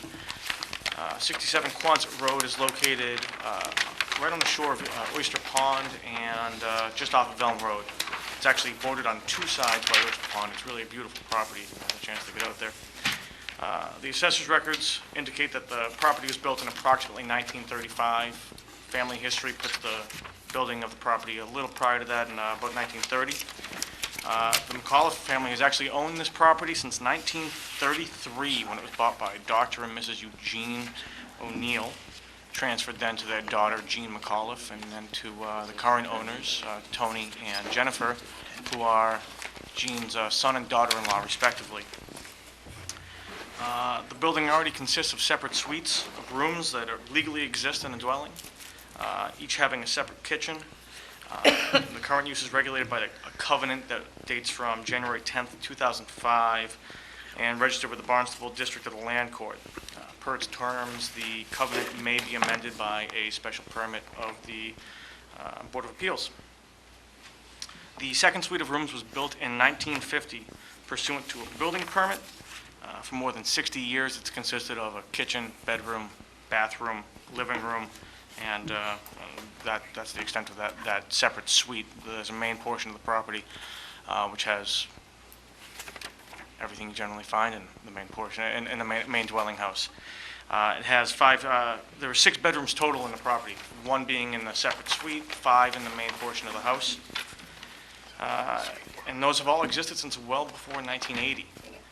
I've submitted various affidavits from Jean McAuliffe, Tony McAuliffe, and Frank Tigi, all attesting to the fact that there have been 6 bedrooms in that property since well before 1980. Falmouth Zoning Bylaw 240-23B allows for conversion up to 4 dwelling units, provided the following.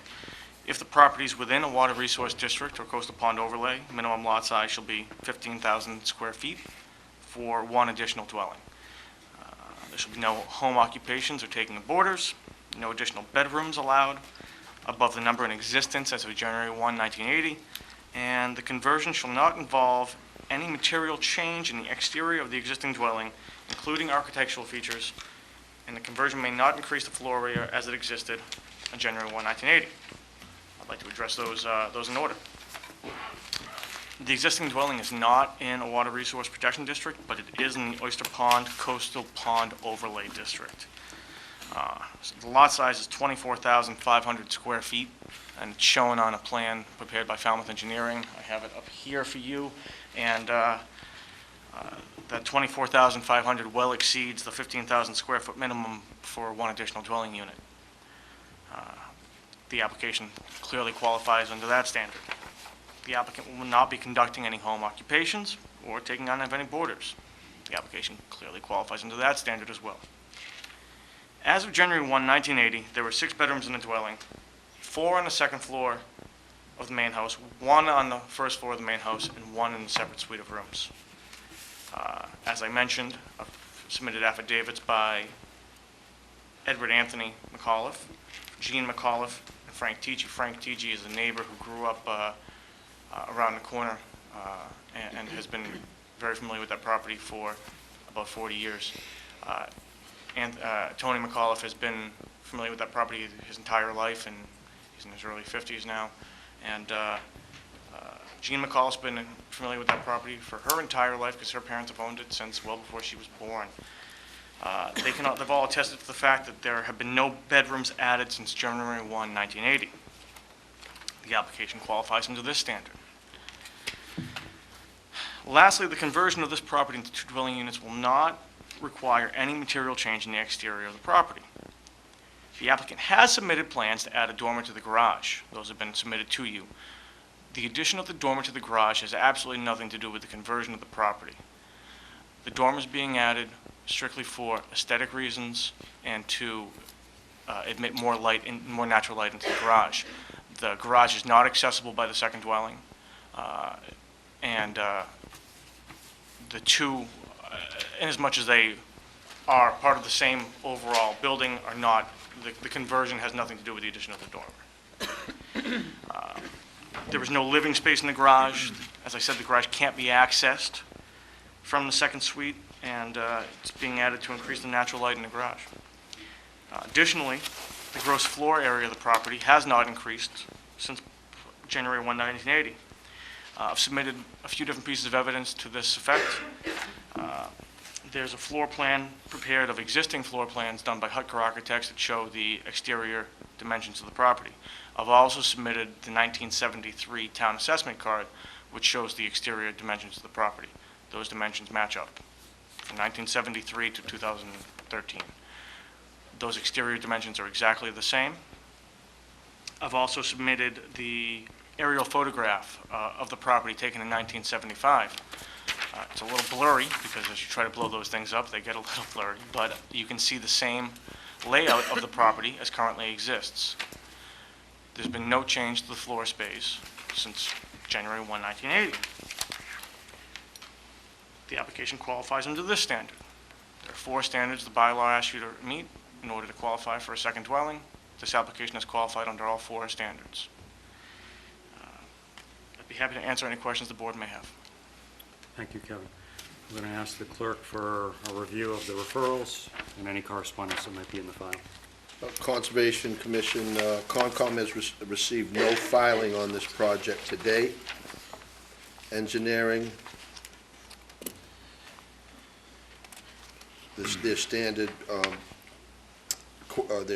comment. Natural Resources, no comment. Planning, no comment. Water, this property has an old galvanized 3/4-inch service. It has to be upgraded to a 1-inch service per town regulations. New service application required. And then there is a note from Mrs. Peoples authorizing her sister to speak on her behalf. And that would be, sorry, I just had it here. Ann McNichols to speak on behalf of Mrs. Peoples. Then there is a covenant signed in 2005. By Eladio Gore. Pardon me? By Eladio Gore. By Eladio. Can, Yes, Sari. on the referral from the engineering department, or water department, that's only required if there's construction within or any change to the dwelling, which that is not before this board. There's no changes before this board on that. And speaking of referrals, was there a referral from the health department? No, there was no comments. Okay. Thank you very much. Question for Sari on that? Please do. And then you'll be the first to ask questions. There was some testimony about a dormer being added. Would that trigger this water The service? bylaw clearly states that any changes to the dwelling itself, the garage is attached, but it's, like he said, it's an aesthetic thing to get natural light into the garage. There is no change, and it is a dormer. So I don't think it's relevant to what they're requesting, but that is the board's determination. Ken's on a roll, so he's going to start with questions. So it sounds like this has been the state of the building for some time. You're really not asking for any change except for a permitting, a legal approval to do what you've already been doing. Is there no change in the actual use? What is triggering you coming before us at this time? That's where the covenant comes in. That's what I'm I just want to, I can't hear everyone, so Sure. go No, ahead. Sri hit the nail on the head. Right now. She's not the one who's testifying, you are. That's, Okay. but as of the moment, we're subject to a covenant and would like to have our options open moving forward. Okay, Keep going. that's it. Okay. Scott? Evening. Shared utilities? Yes. And what is the current occupation of the dwelling now, the two dwellings now? Resident, I mean, there's, the second dwelling is occasionally used for family use, but there's, Jean McAuliffe leases the property from her son, so to speak. But it's all been for family use to date. Thank you. Thank you, Mr. Chairman. Patty? I have no questions. David? Is there access to the garage upstairs? Is there a loft area in that garage? No, and I actually have interior pictures of the garage I can submit. It's just exposed ceiling joists with a little bit of storage up there, but there's no loft, so to speak. And I also have some interior pictures of the second suite that I can submit. So just limited storage? You can see it there. Is that the only one? I have another copy of it. No, I mean, is that the only thing you submitted? Oh, and then there's interior pictures of the second dwelling.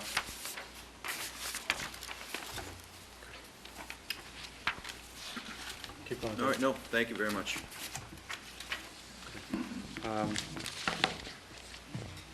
Kevin, just one point of clarification, if I could. You mentioned the affidavits, and it was interesting terminology in the affidavits for the entirety of my life, and you already clarified that Edward Anthony is in his 50s right now, so I gather in 1980 he was old enough to be able to have remembered that. It's indelicate for me to ask how old Jean is, but... She's his mother. We'll leave it at that. Thank you very much. And there's no habitable space in the garage, and there are no plans to have habitable space in the garage? Okay, that's the only questions I have. Sari, do you have any questions? Nope. Okay. Thank you, Kevin. What we'll do is we'll turn to the audience now. Is there anyone here that has an interest in this particular application that they'd like to speak? Okay. We'll bring it back to the board. Board have enough information to act? Yes, I do. Okay, do you want to make a motion? Yes, I make a motion that we To close the close. hearing. Excellent. I'll second. Mrs. Johnson, Mr. Zelinski, all those in favor of closing this hearing, say aye. Aye. Opposed? Unanimous vote. All right, the action that you'd like to take. I make a motion to approve application 4-13. 4-13 in its entirety. Okay. Is there a second? Motion to approve? I'll second that. All right, so that's Mr. Zelinski and Mr. Haddad. What are the conditions you'd like to see on that? We text one, didn't we? Maximum number of bedrooms? Yeah, no increase in bedrooms. A maximum number of Six. on the property. Okay, keep going. Anything else? Habitable space in the garage? No. Okay, so another condition would be no No habitable habitable space in the garage. Do you want to close that off? Usually what you do is just state that there's no bedroom or sleeping accommodations. The only reason I would agree with Mr. Zelinski in terms of the habitable space is we do have an exterior change. That if we're going to keep with the bylaw and say no material exterior change, if we turn it into habitable space later, I think it is then Okay. a material. That's just, that's why I would agree with Mr. Zelinski. All right. Thank you for that. Okay. Any other conditions? Do we have to make a condition about the covenant, or is that something I don't believe there's a need for a covenant at this point, but no, that won't be our issue. We're talking about conversions. okay. So at the moment, they're asking for no more than two Units. units. So it's a maximum of 2 units. Make that explicit in that Yep. decision. Okay. Anything else? The findings, of course, would be in compliance with all the sections in 240-23. And I assume that you're also intending for it to be in compliance with the standards in 240-260. Right. Thank you. Okay. Anything else? Okay, all those in favor say aye. Aye. Opposed? Unanimous vote. Thank you very much. Mr. Flower, good to see you. Okay, next application is 9-13 for David and Connie Viner, 17 Green Pond Road. Ready? Yep. Being all persons deemed affected by the Board of Appeals under Section 11 of Chapter 40A of the Massachusetts General Laws, you are hereby notified that David H. and Connie K. Viner of Manchester, New Hampshire applied to the Zoning Board of Appeals for a variance pursuant to Sections 240-68A of the Code of Falmouth to construct a single-family dwelling, then 25 feet to the front property line of subject property located at 17 Green Pond, East Falmouth, Mass. Tom, if you would, anything? That might have been, they missed a word in this. Tom, if you'd introduce yourself, and then I just want to ask you a question before you start your presentation, okay? Yes. My name is Tom Buck with BSS Design, Okay, representing the Viners. excellent. Tom, obviously, this is a request for a variance. Yes. And we know this matter has not yet gone before the Conservation Commission. My only concern, of course, is that if we took action to approve, and you were to go back to the Conservation Commission, and they were to require something that was different, for example, closer to Green Pond Road, you wouldn't be able to come back to modify this because there's no modifications to a variance. You would have to apply again for a new variance. So I just wanted to make sure Yes, you okay. were aware of that, make sure the board was aware of that. And with that, do you want to go forward with this tonight? I will go forward, yes. Okay, all right. The- Well, I can explain partly, very briefly, why it's somewhat out of order. We filed for this because it takes quite a while to get on the agenda, and frankly, the filing fee for the conservation, because this is in the Riverfront Act, which is why I have to be here. It's 50% greater than normal, so it's close to $1,000 to file with Conservation Commission. Connie Viner. David, you catch that? We should up our fees. Yeah. Connie Viner kind of put it on hold for a while, and by the time she decided to keep going, it wasn't too late to file with Conservation, but I thought I'd come here first anyway, get a sense anyway of what's going on. So I said it's in the Riverfront Protection Act, or zone rather, which is, there are two zones to it, 100 feet, the river, Green River, or Green River here. Green Pond. 100 feet is the inner riparian zone, and then another 100 feet, which crosses Green Pond Road onto the lots on the other side. So that some of them are actually in the riverfront area. This lot is entirely in the riverfront area. Part of filing with Conservation Commission when we're in the riverfront areas, we have to explore, do analysis of all practicable alternatives. Getting a variance is one of those alternatives. So in a way, I kind of have to explore that before I file because it has to be part of the filing.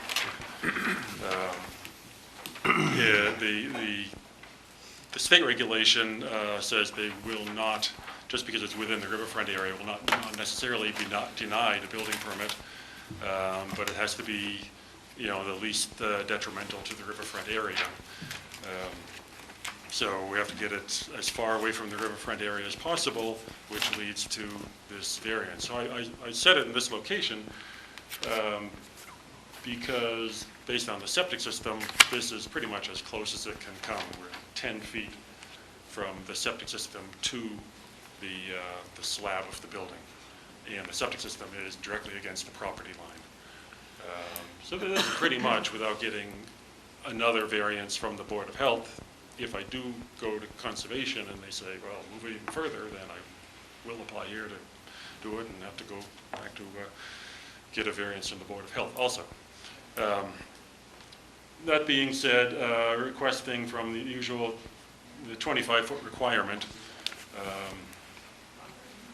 I should first say that a variance may be given, considered, due to the shape and topography of the lot.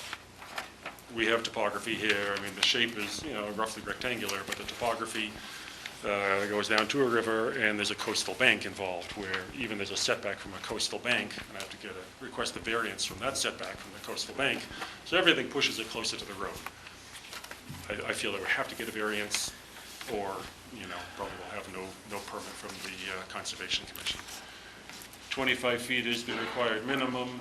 The main body of the house is 19.3 feet, so, it's 5.7 feet closer than normal, and the front step, which pretty much every house has, I have is 14.3 feet, so it's 10.7 feet closer to the street, to those steps than is typically allowed. It is a hardship. In this case, David Viner first bought this property in 1978 when he was single. At that time, the environmental protection regulations were in their infancy. They pretty much came around earlier in the 70s. So he's owned this for 35 years. And in that time, the regulation, the environmental regulations have, obviously only gotten stricter. The Riverfront Act, I think, came in 1996. So anytime up to then, he probably could have built there without requesting this variance. They're married, different parts of the country. Actually, I don't know if I should bring out their dirty laundry. They're divorced, whatever. It's part of the whole settlement to, try to get it buildable. And so is that hardship or requesting this variance. Okay. Anything else, Tom? No. Okay. So we're going to check for the file in terms of referrals and any correspondence. Concom has not received a filing on this property to date. Engineering, it's a stated general statement. Natural resources, no comment. Planning, no comment. Water, no existing water service on property, but does have an 8-inch main across the road from the property. Small map of the area. There's a letter from, Sari, you're gonna have to help me with No, it. that's a note, just to me, it Okay. has nothing to do with correspondence. Other than that, there's no other. It's a note from me regarding the Okay. All right, David, you want to start us off?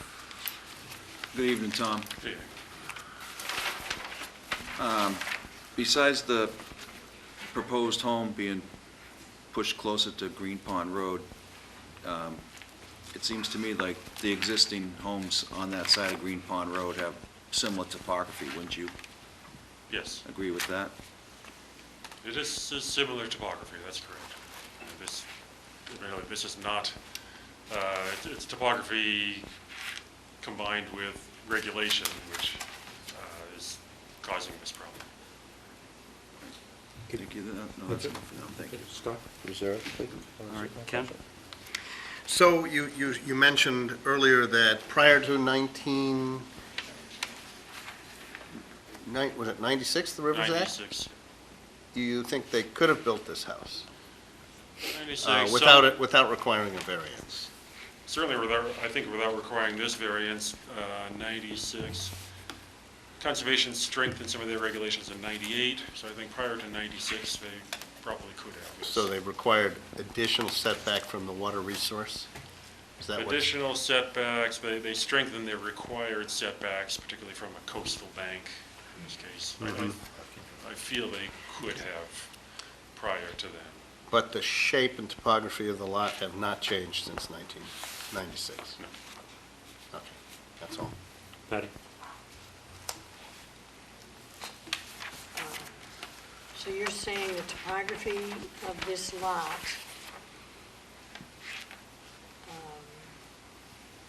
does or does not exist with most of the other properties on the Green Pond Road? In other words, is this, The topography, I think, is basically the same. There's a bank along there. All the other properties are built before these regulations went into effect. you'd say that, so the regulations are what are making this lot unique, the fact it's vacant. I'd say at the time the others were built, there were no regulations that forced them to consider the topography. Now we have to.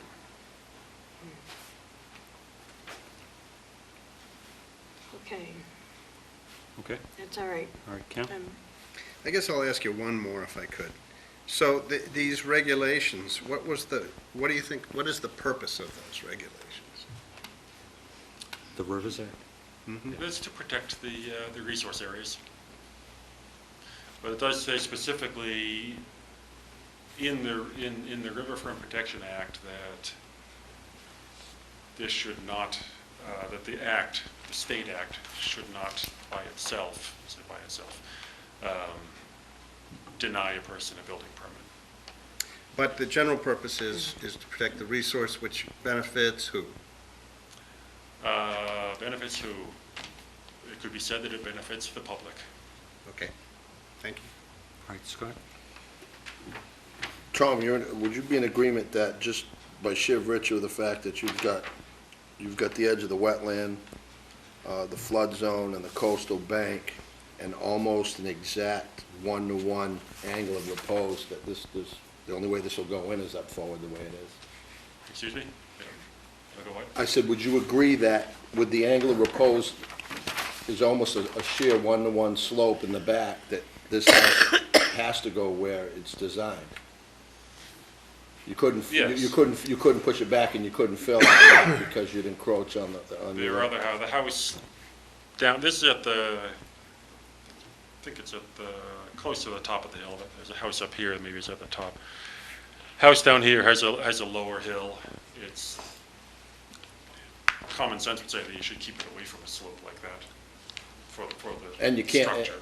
you couldn't fill can't any fill further that, back no. because of your restrictions. You're right, you can't fill it. I mean, you can excavate a lot out of it, but you're not really allowed to do that either. Okay. Thank you, Mr. Chairman. Tom, a couple of questions. Without the variance, is the lot buildable? That would be up to the Conservation Commission. And there, I mean, I have to explore practical alternatives, and if this turns out to not be a practicable alternative, I'm at their mercy. Let me alter it a little bit. The question, a different house? A different In your house, opinion, you do a lot of this work, could it be buildable without a variance?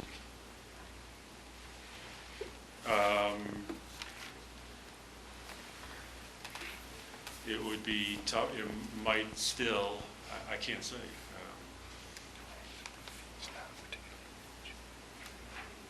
This 10 or 11 feet would make a difference to the setback variance I'll have to request from the coastal bank. The closer I come to the coastal bank, the less likely. No, that's moving the house. I'm saying it, I'm not talking about the location of the house, I'm talking about the house. Basically, the Yeah. size of the house. I expect, frankly, that I'll have to reduce the size of the house as I go through conservation.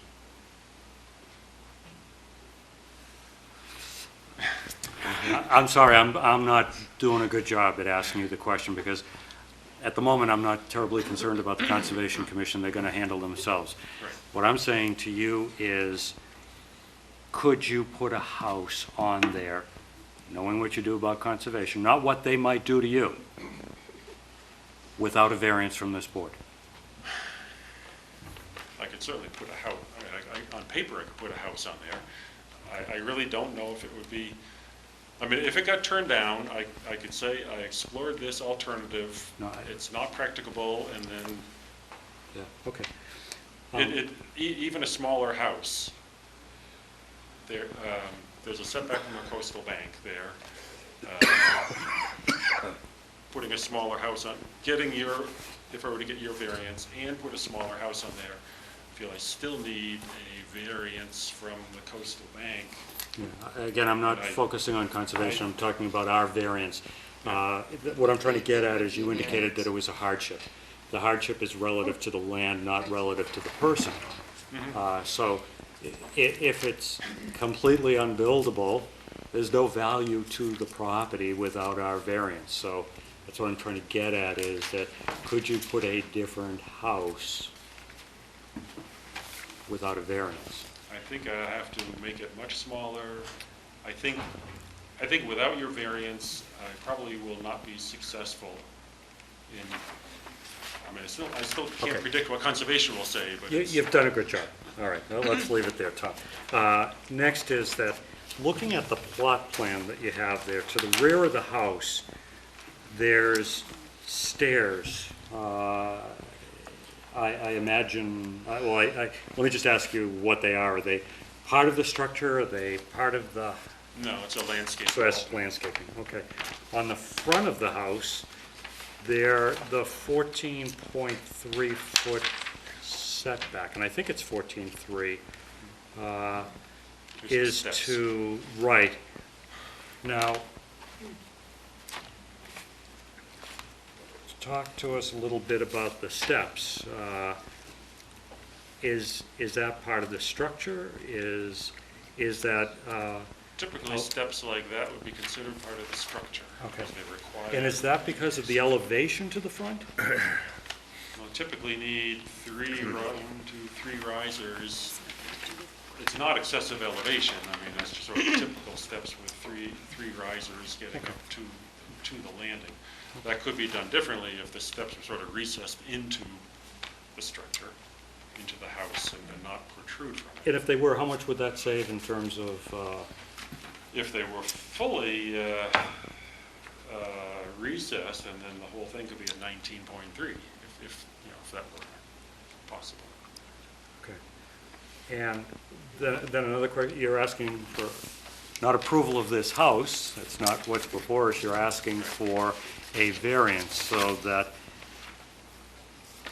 if the variance was for 14.3 setback instead of 25, there's nothing that prevents you from actually bringing that house out to the 14.3 point and recessing the stairs, correct? Perhaps nothing legally, I wouldn't do it, but you could condition it so that it couldn't be done if that were... And then, Tom, I think the final question that I have at the moment is more or less following up on Mrs. Johnson's question, and I think Mr. Haddad as well. What's unique to the topography for this property? Not the regulations, but what's unique in the topography that isn't there with all the others? This is in common with several of the others. It's a high point of the road, so it's this and maybe the number 15 are the highest, so it is not unique.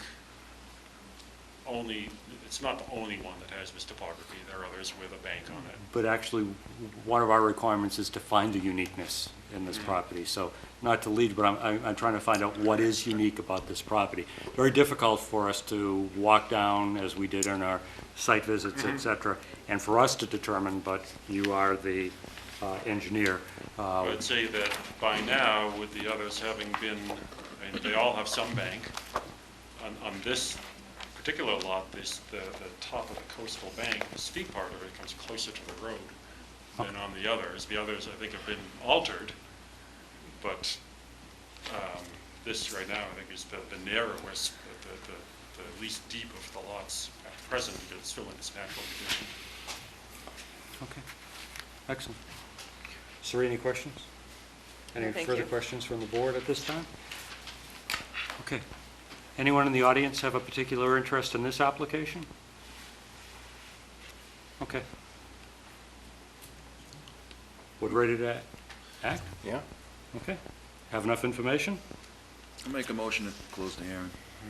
Mr. Haddad, is there a second? I'll second it. Mrs. Johnson, all those in favor of closing this hearing, say aye. Aye. Opposed, unanimous vote. All right, what action would you like to Should take? we have discussion first? Oh, yeah, I apologize. Yeah, please do. Go for it. I don't see how we can grant. There's, by the testimony before us, similar lots were able, there's nothing in the topography or the shape that precluded similar lots from building houses. On this very same lot, we could have had the house built prior to 1996 by testimony. What's preventing it now is a regulatory change. That regulatory change is made for the benefit of the public good, and therefore to go against that regulatory change would be to the detriment of the public good. It would have been helpful to have the topography on either side to judge if it was different. And maybe I didn't ask the question correctly, but that's what I was trying to find out, what did make it unique. Well, I think he said nothing. The question was asked. Right, exactly, and never got there. David? I personally don't have a problem with it. He's moving it up. If it gets through conservation,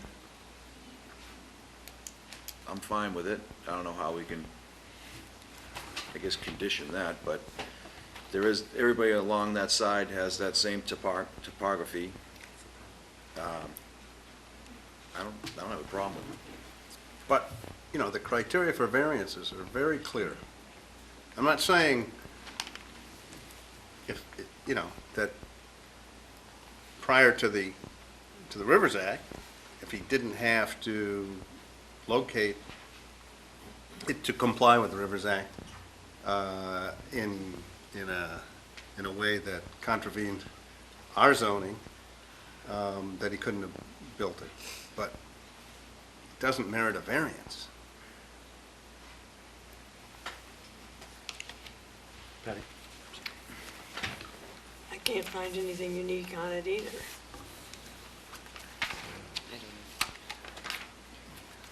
Three criteria, right, for a variance? Yeah. Just giving you my thoughts on it. If we were to look at the requirements, the issue I think we'd all agree is there's topography. There's a problem with the topography. In terms of the hardship to the land, if without the variance it was impossible, then I think there might be more of it. But that's why I was trying to focus on, is this the only house that can be built there? But if in fact a smaller house can be built there, then there's still value to the land, and it could be buildable.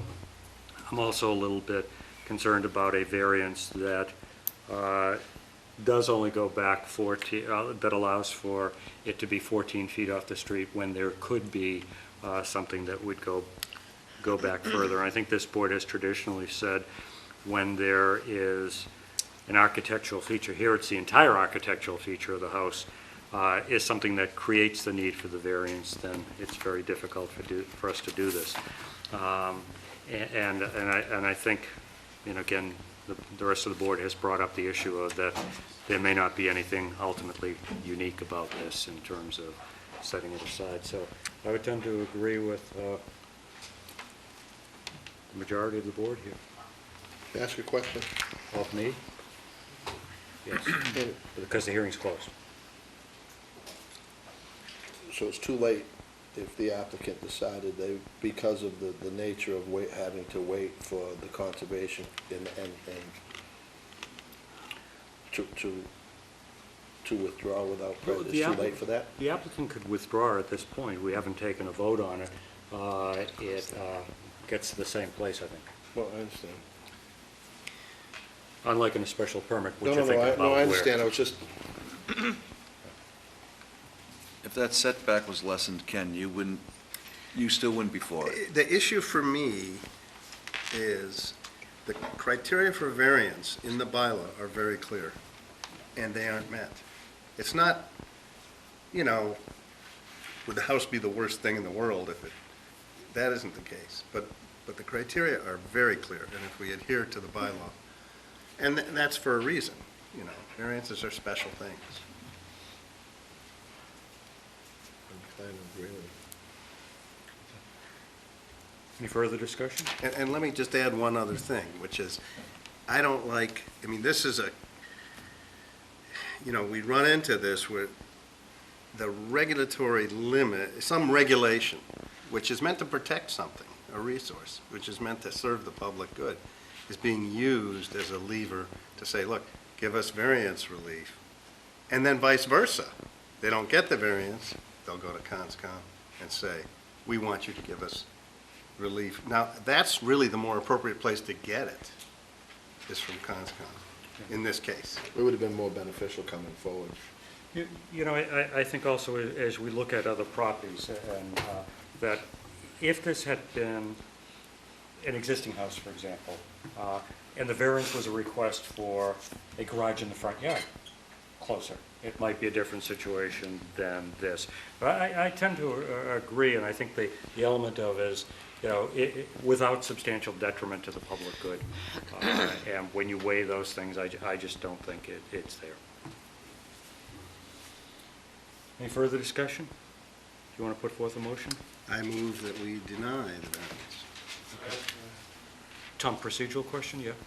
Yes, just procedural. Sure. If this is one where I cannot come back, you know, within a certain amount of time, if it's denied, or? 2 years unless there's substantial difference, substantial difference in the plan. Request to withdraw then. Okay. Then there wasn't a second to that motion yet, so anyone else want to put forth a motion then? Potentially to allow the withdrawal without prejudice? I'll make the motion to let them withdraw without prejudice. Second? Second. Any discussion? All those in favor of withdrawal without prejudice, say aye. Aye. Opposed? Unanimous vote. Thanks, Tom, for your patience and forbearance. Okay. Next application is application 2-13. This is Neil Anderson's appeal of the Building Commission's determination. Scott's going to be pulling out his file, so if I can just make a couple of comments. And again, I appreciate everyone's cooperation with the board in terms of your attention, working with the board. If anyone has come in late and has a cell phone or electronic device, if they would quiet it.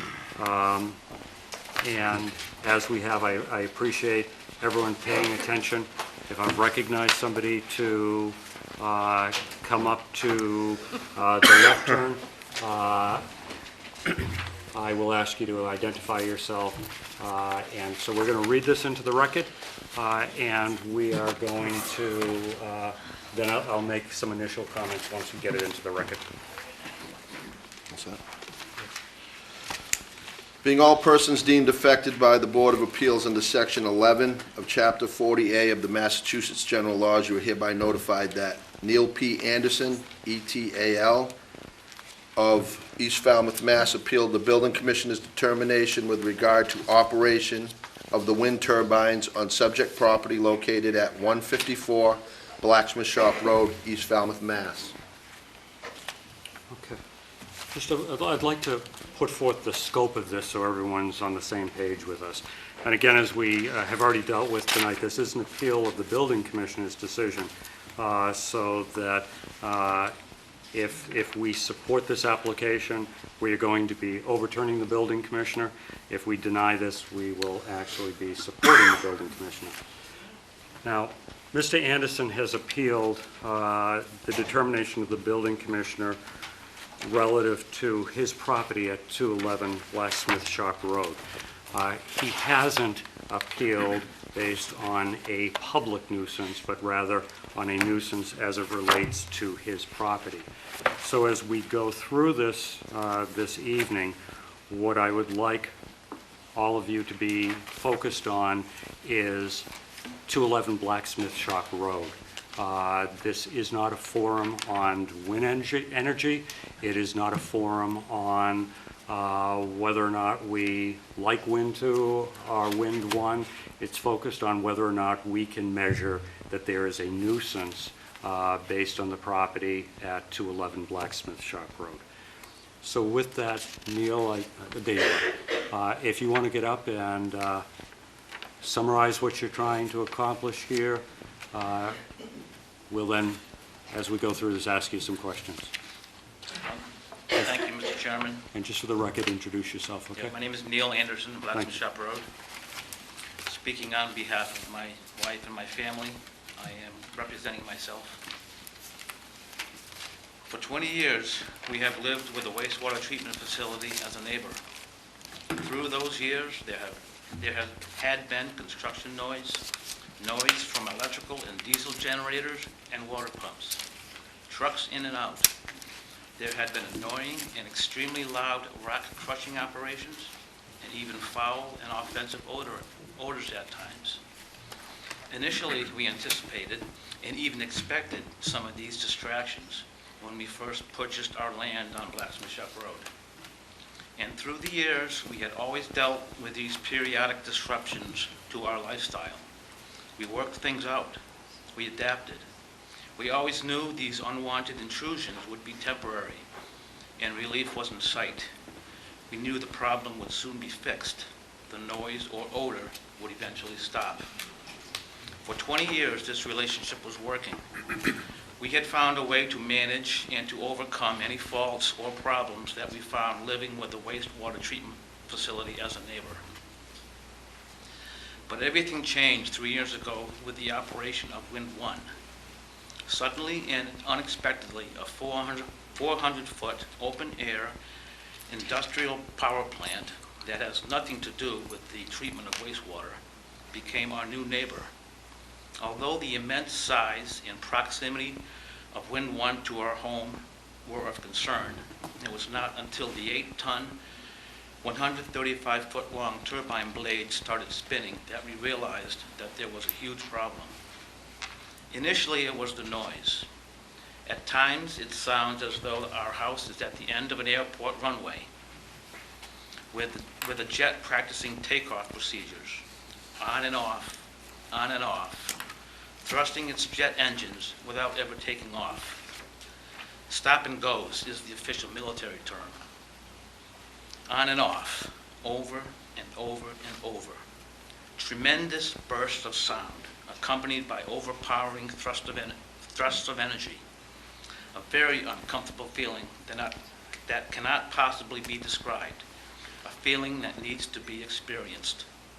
Within a short time, we were sensing strange and unique problems with pressure in our heads and in our ears.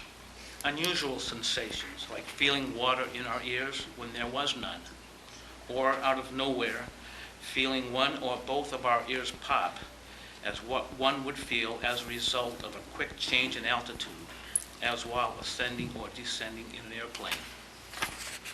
Soon we were experiencing a totally unfamiliar and extremely distressing effect.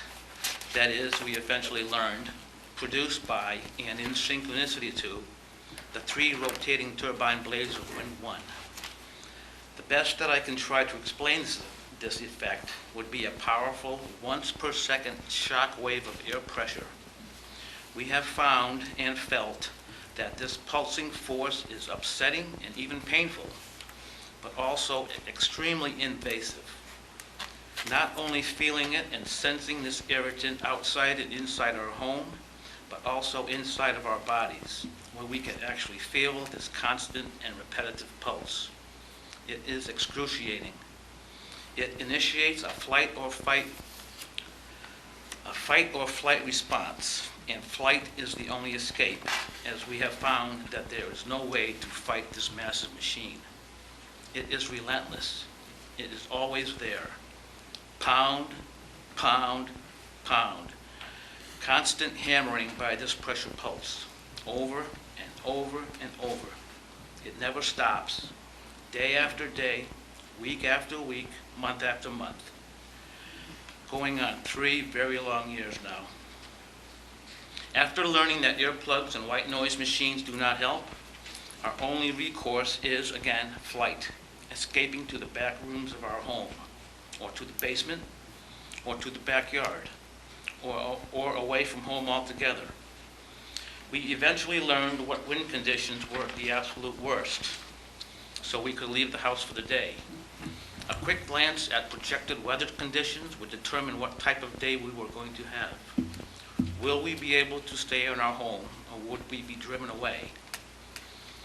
Well, we still hide and leave frequently, as these worst conditions that force us away happen to be the same as those of the prevailing seasonal winds, that is the southwest and the northwest.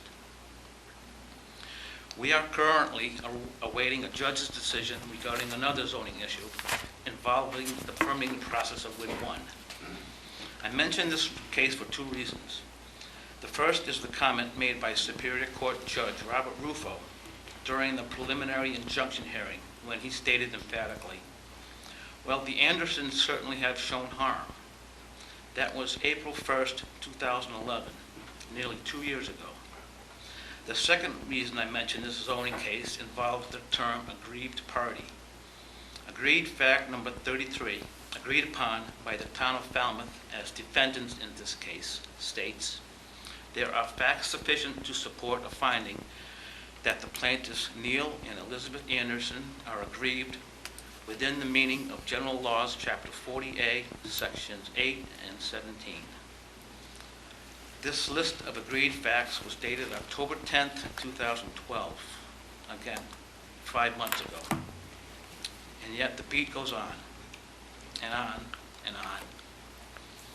We are presently trying to live in a situation that is unsustainable. We cannot live this way. Our lives have been put on hold until this situation with our neighbor, Win 1, is worked out. We cannot live in this house when the turbine is in operation. We have tried for almost 3 years now. We are miserable and depressed and extremely tired. Something has to give.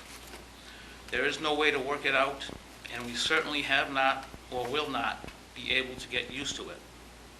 Either we will be forced to move, or Win 1 will have to cease operation. Please consider the gravity of our situation and realize that we cannot exist like this for much longer. Please understand the physical and emotional stress that this neighbor, Win 1, is inflicting upon my family. I am asking that this board overturn the building commissioner's determination and determine that Win 1 is a nuisance. Also, today and this past week, when Win 1 was on, we were in flight mode. Spent the afternoon hidden in the back room trying to prepare for this meeting. When I left at 6:30, Win 1 was out of control. It was very loud, so thank you. Yeah, well, the board may have some questions for you, but we're first going to ask the clerk to review any information in the file, any correspondence. There's really none. There's Okay. some correspondence back and forth from town council. Yeah, I'm sure we're going to have some questions here, okay? So you just stay right there, and I'm going to start with Ken to... I'm not going to ask any questions right now. Okay. Scott, any questions? Yes, please. Mr. Anderson, how you doing? Well, I made 3 site visits to the property this week, and all 3 times I was there, the windmill wasn't in operation. Do you have any idea how often, or how, if you were given a 24-hour period, how often that windmill, I mean, it was very windy when I was there and it was off, so how many hours out of, say, a 24-hour day would you estimate that windmill runs? That's one of the problems. We have no idea. So it doesn't run constantly? No, it has a high limit shut off to protect itself. But sometimes it's off, and we enjoy the 2 seconds, but we know it's going to come out again at any time, so. And the sound and the disturbance, are you affected by it no matter which way the props, the head of that turns? It's all related to wind direction and wind speed. But the effects are the same to you? No, they're different. Okay. And my final question is, in your letter, you had referenced that some say this was psychosomatic. Who said that to you? That was referred indirectly through a television interview with Matt Patrick. Could you be a little more specific than that? I mean, yeah, he was interviewed by Carlton Foss on one of his programs, and they were talking about the wind turbine, and Matt basically said it's a psychosomatic effect that we're having. It's all- But did he reference you specifically? He referenced, he's my brother-in-law. He referenced, not specifically, no. Okay. Thank you, sir. Thank you, Mr. Chairman. David? Oh, yeah, Mr. Anderson. I don't answer that question anymore, 'cause not well. The date of your complaint form was the 7th of November 2012. What made that date stick out? That was probably one of 4 or 5 I've done this past fall. It was just unusually loud that day. That was one of 4 or 5 complaints you filed with the town? I probably 6 or 7 throughout the couple of years. And Mr. Gore referenced the Mass DEP sound study issued November 29, 2012. That's where he's basing his findings, that there's no evidence that Wind 1 is causing any problems. And how do you differ with that report? Wind 1 was measured in the nighttime with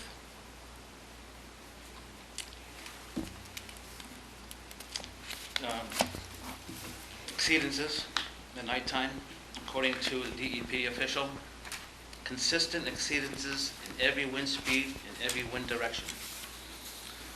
It was also, Wind 1 was also measured in the daytime during the month of June, I believe, during the conditions where there was hardly any wind. It was measured between the hours of 9 to 4. The quietest time in my house is the early morning hours and a little bit after evening hours when the traffic is subsided. So, you know, DEP, they measure, I don't know, I just know it's loud and it affects us. I think it should be measured again in the daytime. I can't wait that long. And when the DEP did their study, were you or somebody else with them observing? I observed them outside, but another resident, Todd Drumming, was shoulder to shoulder And this was done at your property? at my property. And how many times did it exceed the limit? I believe 4 out of 4 nights. 4 out of 4 nights? I mean, Todd Drumming could certainly correct on that, but it kind of blew the scale every time they measured it. All right, that's it for now.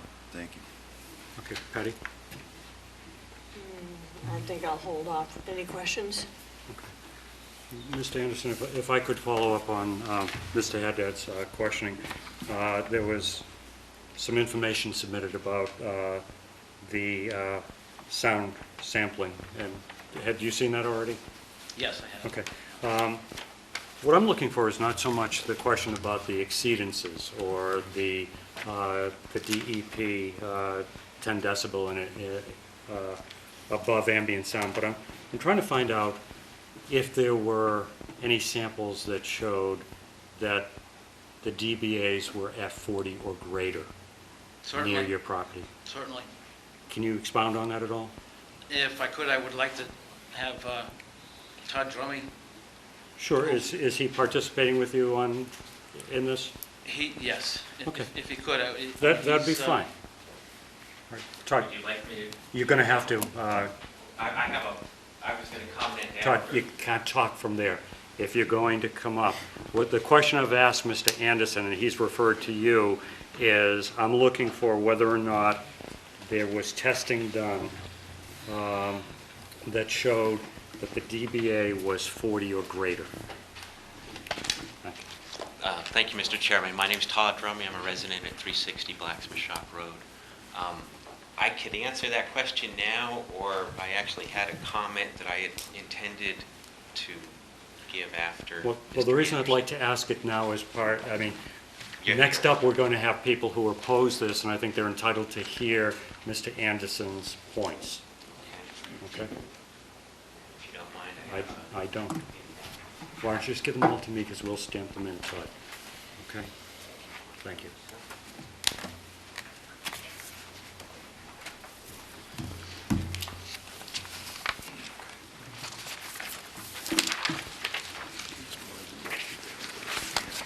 answer to your specific question, were there any data points measured by the Mass DEP that were over the 40 decibel limit in the Town of Falmouth bylaw? Yes, there were. I actually didn't mention a bylaw. I'm just asking if there was any testing that came up with 40 dBA or greater in or near the vicinity of Mr. Anderson's property. Yes, there was. The Mass DEP had 2 tests, and I have submitted copies of both reports for the file. One we'll call the nighttime test, and the other was done during the daytime. On the second page of my handout, I have pulled out of the DEP studies all of the data that was performed at 11 Blacksmith Shop Road. There were 4 tests during the nighttime and 4 tests during the daytime. Of those tests, I'll just read the results for you. 37.8 decibels, 40.9 decibels, 48.8 decibels, 50.5 decibels. That was during the nighttime. And during the day, 40.0, 46.9, 45.4, 49.5. So of the 8 tests that DEP conducted at the Anderson residence, 7 out of the 8 were at or above 40 decibels. Okay. And just a quick, and I hadn't seen this before, so this is new to me. When you've referred to those numbers, are those dBA? Those are dBA. Okay, great. Measured as Lmax, which is what the DEP utilizes. I'm going to ask Mr. Anderson another question. It's related to the same information, so you may want to hang around. And my question is, we've got the DEP studies that show that number of times that it was 40 or greater. Are there any other studies that you have been aware of that may have also shown testing sites that were at 40 dBA or greater? We, initially, during the first testing period that was proved to be done incorrectly, we had our own independent tests done by, can I turn this over? I believe there were, yes, Okay. but again, if I can Yeah, absolutely. turn it over to Todd. I did not bring any material related to that with me tonight. There were also tests performed by Harris, Miller, and Hanson, HMMH, and I'm pretty sure that several of those values were above 40. And several of the neighbors also hired their own sound engineer, Mike Batarian, and some of his results were over 40 as well. I'd be happy to provide those to the board. And then I guess the final question on this line is, where were the test sites that generated all of these? Were they at the wastewater treatment facility? Were they miles away? Get an idea of it. All of the numbers that are on the chart that I gave you were on the Anderson property, right in front of the house. Okay, excellent. Thank you. Any other questions from the board?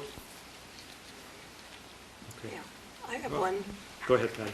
What does 40 decibels sound like? I mean, can you yell? I'm sorry? Can you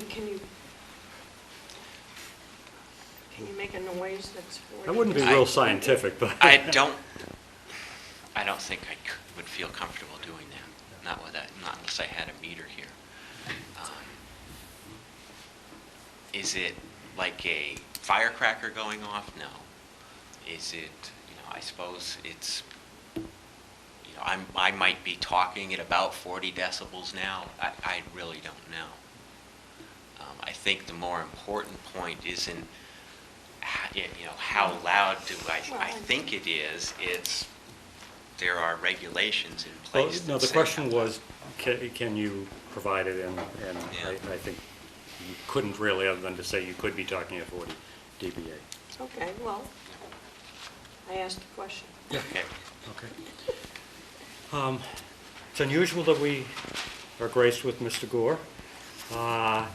And, I mean, because of that, I don't know whether you want to, Eladio, speak to it because it's your letter or you want us to go to the audience now and ask for those that might be in opposition to this request. But if you want, it's your letter that is being asked to overturn, so you're welcome to. Absolutely. Okay. Well, I'm not asking for opposition to the application yet, Frank. Okay. I'm sure you will want to do that. All right. What I'm asking. I was kind of confused. You seem to, did you want him to just address the last comments? Is that what that was? Nope. What I said was that we don't often have Mr. Gore here when we are addressing a request to overturn the building commissioner's decision. So if he wanted to expound on his decision and perhaps the board ask him any questions, we can do that. Next, we will go to those that are in the opposition to overturning that request. So if Mr. Gore wants to explain to us his decision, we might have some questions that will go into the audience participation. For the record, Eladio Gore, Building Commissioner, Town of Falmouth. I have been receiving a number of complaints regarding the wind turbine. The Andersons have filed a number of complaints with me over the last couple of years, and I have endeavored to respond to those complaints based on the sections of the code that they've cited where they find the wind turbine, where they allege the wind turbine is in violation. And specifically, the appeal that's before you now is regarding whether or not the wind turbine is in violation of the nuisance bylaw. And so that's specifically what I looked at when responding to them. After carefully examining that bylaw and what specifically it talked about, and as the board is, I'm sure, aware, the nuisance bylaw is pretty broad and covers a wide spectrum of things. And what I have to do is determine whether or not any complaints that I receive regarding that bylaw rise to that level of nuisance as interpreted in that section. And so based on the complaints that Mr. Anderson gave me and the information that he provided, it was my determination that I did not have enough evidence, scientific, that would tie the issues that he was experiencing to the wind turbine, nor did I have any information, any studies that indicated that the wind turbine exceeded the DEP regulations. The DEP regulations indicated that in the evening, on certain occasions, at Mr. Anderson's home, the wind turbine did exceed the 10 decibels. However, there was no time during the day that it exceeded it from Mr. Anderson's home. And to this day, I have not received any data, any technical data, scientific data to prove otherwise. And so I have no basis for determining otherwise that this is in compliance. In fact, the study showed that both Wind 1 and Wind 2, when operating together, did not exceed the 10 decibels during the daytime. And so based on that, and the fact that the Board of Selectmen have determined that the wind turbine run from 7 a.m. to 7 p.m. So it would not be running during the nighttime, during the time that it was over that at Mr. Anderson's home. But Mr. Anderson's home was the only home that it was over 10 decibels in the evening. Nonetheless, the wind turbine does not run during the evening. There was an occasion, and Mr. Anderson did file a complaint, and it might have been 2 occasions in which the wind turbine did run at night, and that was a technical error which was quickly rectified, and I indicated in a letter to Mr. Anderson that that was the situation there. But The wind turbine is scheduled to run from 7 in the morning to 7 at night. Again, it is regulated. If there are high winds, it will shut off. If there are other conditions, it has certain controls that it will shut off, and so that's why sometimes it's not running. It stops periodically for maintenance and so forth, so there may be times when, perhaps when you went, that it wasn't running. But generally, it runs from 7 a.m. to 7 p.m. And as I said, based on the evidence and information that I had at my disposal and the testing that I had, I determined that it was not in violation. Now, I'd like to address, if I could, the question you had about the 40 decibels. Could I interrupt Do you want to wait for that? No, I don't mind. I just need to interrupt you for Sure. a procedural reason, and I apologize. We do stop at 9:30 according to our rules, but I would entertain a motion from the board to continue our hearings till 10 o'clock. So moved. Second. All right, Mr. Foreman, Mr. Zelinski, all those in favor of continuing our hearings till 10 o'clock, say aye. Opposed, unanimous vote. Thank you. I apologize, Mr. I Burke. will try and make it short, too. No, we don't want, that's not the point. Our procedural rules stop us here, and I didn't want that to happen. So please feel free while you've got the lectern. With regard to the 40 decibels, and I didn't get a copy of what he gave to the board, but You're welcome to have a copy. if I could just look at it, just to see if it's the same thing that I have, Absolutely. please.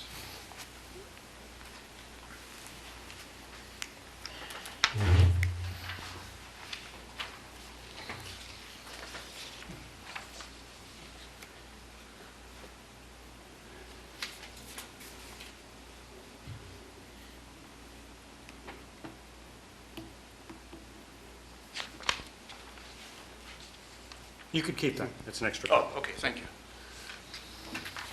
So I didn't come prepared to discuss that with the board. However, the study that I have, which is a study of 1, 2, 3, 4, 5 locations, including 211 Blacksmith Shop Road, 260 Fire Tower Road, 161 Blacksmith Shop Road, 27 Ridgeview Road, 124 Ambleside Drive. These were all included in that study. And in this study, most of these had an ambient dBA of over 40.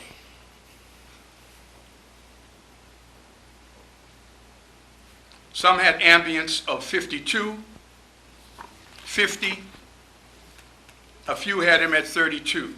So just the ambient noise, no wind turbines, nothing running. Ambient noise at those levels. Then when the turbine was turned on, we have the difference in dBA between the ambient and when the wind turbine was running. None of those exceed 10 decibels. So for us to use 40, and that's one of the reasons why the planning board no longer uses that 40 dBA, because it's unrealistic. Because ambient noise, just wind, and as he mentioned, he could have been even talking at 40 decibels. Wind, trees rustling, all of that creates ambient. And the ambient noises at all of these locations, the vast majority of them were well above 40 decibels. And so the difference between that and when the wind turbine went on was the highest one here was at 7.6 above the ambient. So I just want to, I would, you know, if, I don't know how the board would like me to submit that or if they even want me to submit that, but again, this is the study having to do with that information. So ambient, in many cases, is well above the 40. And so that would mean that we couldn't do anything on that site if 40 was what we were looking at. So, but if we take the 40 or take the ambient and then look at what happens beyond that with the wind turbine on, we find that it does not exceed 10 decibels above the ambient. So that's, I just wondered. Okay. Right. The board may have some questions for you, not only on your determination, but in terms of what you just mentioned as well. Scott, you want to start on that? Sure. Good evening, Mr. Gore. Good evening. Do you recall when you first started receiving complaints from the Andersons specifically? No, I don't, not specifically. So you wouldn't be able to answer to how many there are specifically? How many written complaints? Yes, sir. I would probably say there's maybe 10, 12. I don't really know, to be honest with you. Okay. Over the last couple of years. Okay. Yeah. And my last question for now is, you weren't privy to the information that we have tonight. It's not exactly what you have? This one, the one you just handed me, no, I did not. This was the first time I've seen that. At any time? Okay. Thank you, Mr. Chairman. Okay. Any questions of the library? So in other words, the study that you're referencing was not done, this is at the same time, it's a different data set.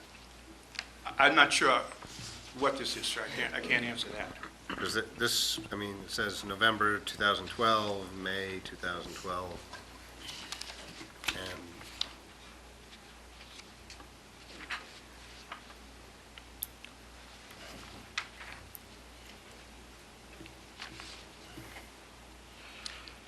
let's see. This does reference May 2012, May 31st, June 5th, June 20th. okay.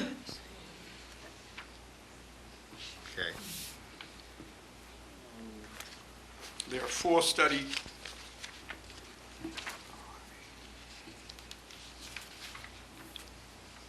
Yeah, okay.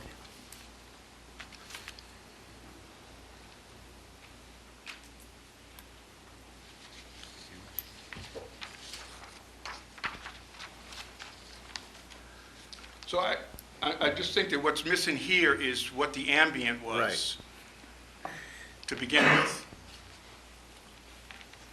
Is there any relationship between so the hub speed, how is that determined, do you know? I don't. I'm not a scientist. Okay. Okay. David? You were referencing the study Mass DEP conducted when responding to Mr. Anderson's complaint. Is that correct? Yes. And I know you were doing it with regards to the noise, correct? Yes. Did you give any regard to the pressure that the Andersons were feeling, that they said they had headaches, that type of thing? What's your thought on that? I'm sure they must have mentioned it. He certainly has. I have had a number of conversations. I've been to Mr. Anderson's home a number of times. I've had a number of conversations with Mr. Anderson. I don't dispute what Mr. Anderson says he's experiencing. The question becomes whether or not that is directly related to and caused by the wind turbine. And that I don't have any information to substantiate that. There hasn't been any study specific to Win 1 or Win 2 with relation to that I'm aware of. And if I had that documentation, then perhaps there would be a different outcome. But I don't have anything, and so I'm not a medical doctor. I can't speculate on any of those. I certainly do not dispute the Andersons and what they may be experiencing, or any of the other folks that may be experiencing. What I don't have is anything that scientifically ties that to the wind turbine. But Mr. Anderson, even through his testimony, you heard him speak, he said he had been there 20 years. Prior to that, the Wind 1 going up, he said he wasn't, everything was going along fine. Then next thing you know, he starts coming down with these medical problems, so doesn't seem... Again, I'm not, I know you're not a doctor, not a doctor, so I can't. All right, thank you, Mr. Gore. Patty? No questions. Okay. Mr. Gore, a couple. We shared information with you. Did you have information you wanted to share with us that you were referring to? Unfortunately, I didn't have copies for the board, but I can give you this one, and then you can... Or I can make some copies before and leave them with the board. We'll make sure to get it back to you, okay? So Do you I want me to go appreciate make copies now? Does he need to reference that? I'm not sure Okay. at this point. So I just wanted to do that. The other thing was, you mentioned, based on this, and we haven't seen it, and you hadn't seen the other, that there were 5 locations. Yes. Yeah. How far away from the wastewater treatment plant property were those locations, the 5 different locations? Oh, this is your, I apologize, yep. I should have realized that. No.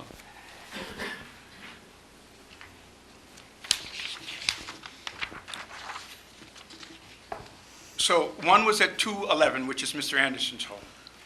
One was at 161, so that's right on the same street, right near there. We had 260 Fire Tower Road, which is off of Blacksmith Shop Road. And then there was Ridgeview and Amberside and West Falmouth Highway, so that's on the opposite side of the highway.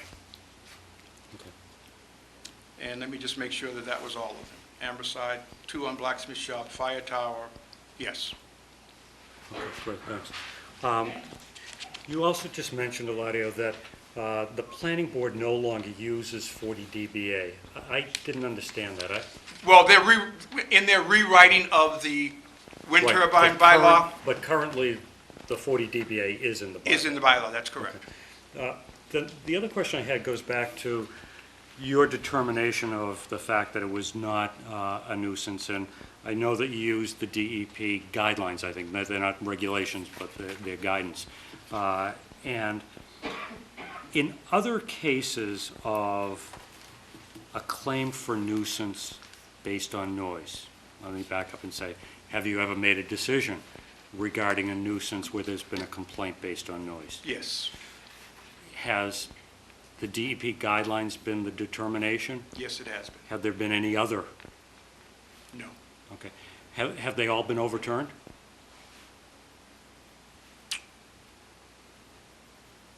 A couple of them never came to the board. No, I apologize. Did you find that there was a nuisance or not a nuisance, or were they split?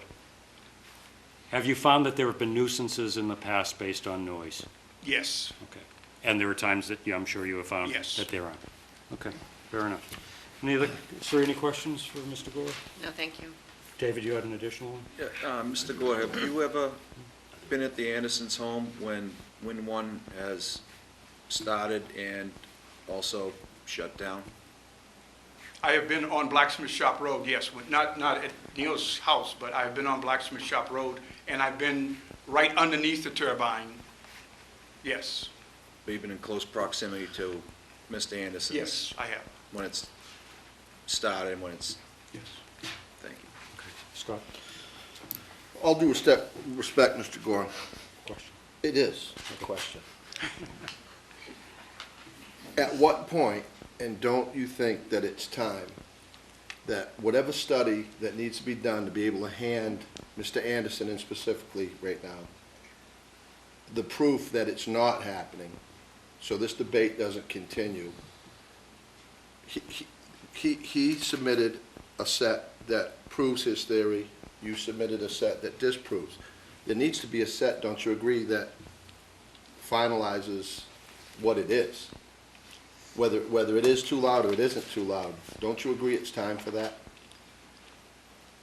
I'm not sure that I understand your question, but I also don't believe that there's been any evidence that what was submitted to you tonight was evidence that proved it or disproved it. It just simply addressed the 40, decibels. Let me rephrase my question then. Don't you think it's time we find out if it is or it isn't, finally? I mean, whoever it needs to be, whoever needs to investigate this, to put some finality to this, just he says, she says, is this going to continue forever if we don't get a finality to it? Don't you agree? You don't need to answer the question, because I'm going to step in for a moment and just remind the board and everyone else what we're doing. We are actually tonight standing in the place of Mr. Gore. So we are going to weigh the information that we have. I think, I just don't think it's a fair question to Mr. Gore, because tonight we are Mr. Gore. Okay. The question is whether he had reason to assume, based on the bylaw, that it met the criteria of being a nuisance, not whether it was in fact a nuisance. Or that it's time that we should. And I respect, your participation, but I think that's speculative in many ways, that the board might feel that there isn't enough information, not that the time is such that we need additional information. So I apologize. could ask Mr. Gore one question. Yep. So some of these data do clearly show that it's above 40 dBA. Your reasoning, just for discounting that, so that's very clear, is what? Number one, we're not here because of a special permit, which under a special permit, you're talking 40 dBA. Number two, the ambient dBA at the site is over 40. So to say that we can't do anything above 40 would mean nothing could happen on anyone's home out there, on anything out there, because the ambient alone is over 40. So it would be unrealistic to use that. What I looked at was what then is the ambient, what is the noise level when the wind turbine is on, and the difference. And that difference does not exceed 10 decibels. That's okay. So I didn't entirely discount the 40 decibels. I simply looked at the facts, which says that the ambient is above that. So you're not in fact using 24166 because No. it's not a special permit. And that's not what the appeal is about. Right. It's about the nuisance criteria. 24110. And the criteria there, are there anything beyond It's a subjective criteria? It talks about, there are some things in there that talk about destructive to property values, there's a number of things in there. There's not a particular standard for That's sound. correct. There is no sound standard so in lieu of that, I have used the DEP, which is what I have used in the past. Okay. All set with Mr. Gore? Thank you very much. Now we're going to turn to those who are in opposition to this application. So Frank, did you want to be first up? Thank you, Mr. Chairman. My name is Frank Duffy, I'm town council for the town of Falmouth, and I'm here on behalf of the town as the owner, I guess, of the windmill. This appeal by Mr. Anderson certainly raises a very serious issue, and it, I think, brings before this board a very serious matter that you have to make a decision. And I certainly respect the fact that you have a very serious decision to make, and I'm sure that everybody in the town does. But I'd just like to comment on a couple of things. As has been noted here, Mr. Anderson filed 2 complaints with the building commissioner on the 7th of November and on the 15th of November. Both of these complaints referred to Wind 1, so we're only dealing with Wind 1 up there. He references section 240-110 of the zoning bylaw, which is labeled nuisance, although I don't believe the word nuisance actually appears in the text of the bylaw. And I agree with Mr. Gore that the provisions of section 240-110 are very vague, and that there are no specific criteria in there as to how you are to apply it. I would suggest that the building commissioner's determination that there was no violation of the section is appropriate. He found no violation of either the zoning bylaw or of the Mass DEP noise policies and regulations, which I think is the standard that is appropriate to apply in this particular case.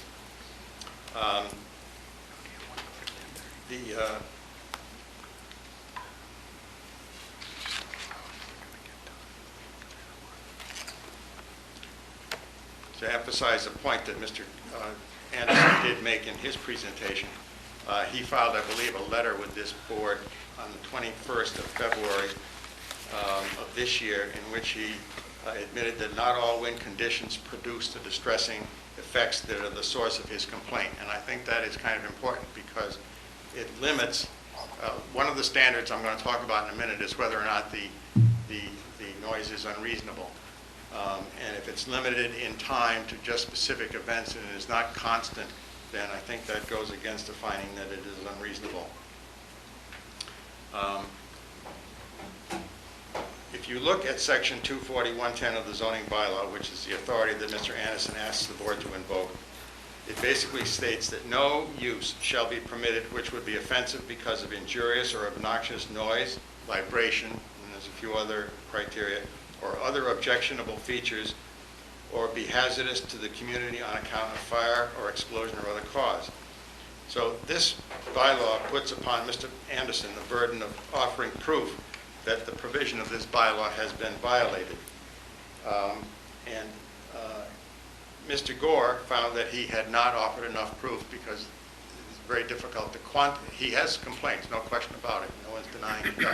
They're very difficult to quantify.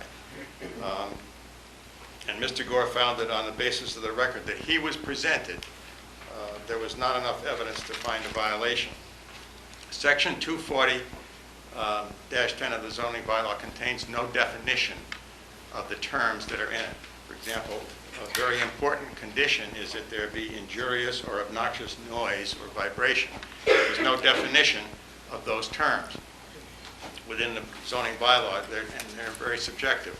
So I would suggest that the way that this board would try to apply that bylaw in a coherent manner would be to look to other sources of law, particularly case law, that would help you determine whether or not there is a private nuisance at this premises, at Mr. Anderson's premises, as you, Mr. McNamara, alluded to at the beginning of the hearing. The standard for a private nuisance is when a property owner, that is the town, creates, permits, or maintains a condition on his property that causes substantial and unreasonable interference with the property of another and the enjoyment of the property of another. And that is found in the case of Asalia versus the City of Fitchburg, a copy of which I have with me and which I will leave with the board before I leave. So there's two conditions in that definition of a private nuisance, that the interference be substantial and it be unreasonable. And it must be both. It cannot be one or the other. It's to be both. I would suggest that the use of the 314-acre parcel across the street from Mr. Anderson on Blacksmith Shop Road is not an unreasonable use of that property. The location of the site is very important when you try to determine whether something is a nuisance. His property is in close proximity to a public use zoning district. And under Chapter 240, Section 33B of the zoning bylaw, all municipal purposes are permitted at the site.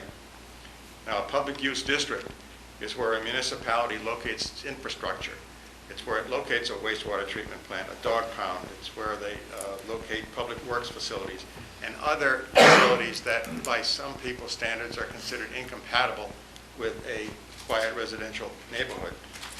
Location is very important in determining whether something is a nuisance, because something that is objectionable in one place may not be objectionable in another. Again, quoting from another case, there is no hard and fast rule as to what does and does not constitute a nuisance. It is largely a matter of degree and the relationship of various factors to each other. That a noise is disagreeable and disturbing to ordinary people is not enough. It must be unreasonable under all of the circumstances, and the character of the locality is a circumstance of great importance. And I cite that from the case of Casper versus the case of H.B. Hood, which I believe has been previously submitted to this board by Mr. Anderson or somebody. It was in the file.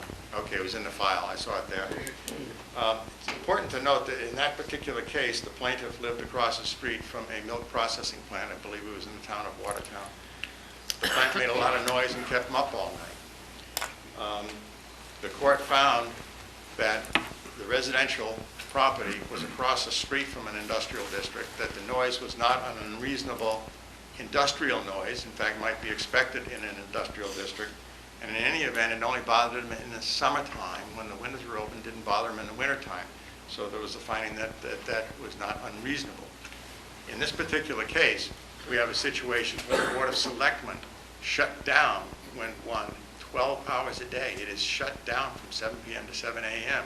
And I think that it mitigates a long way to eliminating the unreasonableness of the noise that does remain during the day, especially when you consider that, as Mr. Anderson has admitted in his letter and in his testimony here, that there are only certain wind conditions that cause the problem. This is something that is a problem, but it is not a constant problem, and it is not an unreasonable problem. Another point I'd like to raise is that the use of the land for the wind turbine has been expressly authorized by governmental act. And there's been a governmental determination that there's a public benefit to be achieved by the presence of wind turbines on this property. There were 7 town meeting votes leading to the design, construction, and financing of the turbine. There are 2 special acts of the legislature authorizing the town to operate wind turbines on the site. These legislative acts are clear evidence of a valid public purpose. Now, there's an instructive case that I would like to just briefly mention involving the town of Hull, which sought to enjoin airplanes from flying low over the town on their way to land at Logan Airport. The town's theory was that these low-flying airplanes were a nuisance, and of course they were flying over the town on a regular basis all day and all night. The Supreme Judicial Court in 2004 affirmed a doctrine that a properly licensed public activity cannot be considered a nuisance or be restrained from operating unless it violates the terms of its license or of a law or regulation.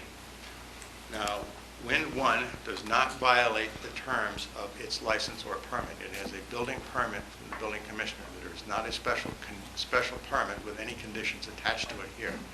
So the reference to section 24166 really is not appropriate, because that's not part of the permit for this wind turbine, so there can be no violation there. Mr. Chairman, procedure, it's past 10. Excuse me, Frank, I apologize. Can I just interrupt you just for a second? I apologize. How many folks are planning to talk on this particular matter, again, as it relates to 211 Blacksmith Shop Road?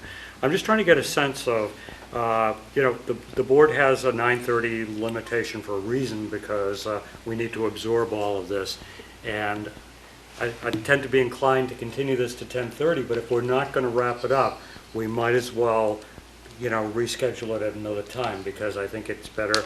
And as I said at the very beginning, I apologize that we had a very long night because we had to reschedule from a meeting that we did not have a quorum. So I certainly I want to continue to at least allow Mr. Duffy to finish, but I get the sense with the number of people that want to speak that we're going to need another time for this. Am I sensing this right? Does the board feel the same way? Yes. I do. All right. So what I'd like to do is continue to at least 10:15, but we're only going to go through Mr. Duffy's presentation and any questions that we might have of him while it's fresh. Then we'll reschedule this. We will continue, but we'll get to that point in a moment. So I'll entertain a motion to continue the hearings until 10:15. Mr. Foreman? Second. Second. Excuse me, we do have one more hearing I know after that. this, so I know do you that. want to continue to 10? I'm going to do it 10:15 20? because I don't want, and we'll do it again for the next parties, but I don't. Okay. Okay. And there was a second by Mr. Haddad. All those in favor, say aye. Aye. Opposed, unanimous vote. I apologize, Mr. Duffy. So there is no existing permit or license condition that has been violated here, for the reasons that I alluded to just before the break here.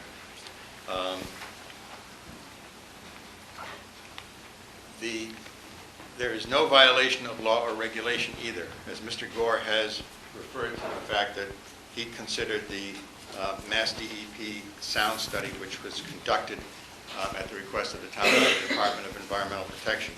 This study, there were 2 studies that were done. One was in May of 2012, and that involved nighttime hours.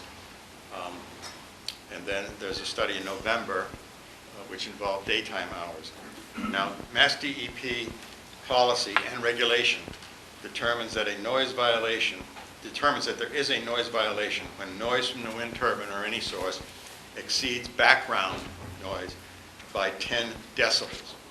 The report concluded, and I quote, "The combined operation of wind 1 and 2, that's both wind 1 and 2, does not exceed the 10 decibels above background sound levels." It also concludes that there was no violation of the pure tone regulations of DEP, at least during the daylight hours.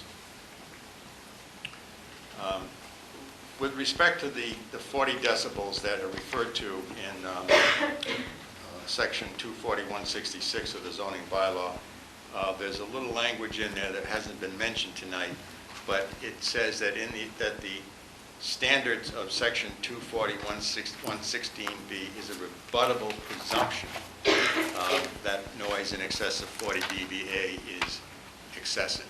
And I would suggest that the rebuttable presumption is certainly satisfied by the fact that the background noise over there has been registered in excess of 40 decibels.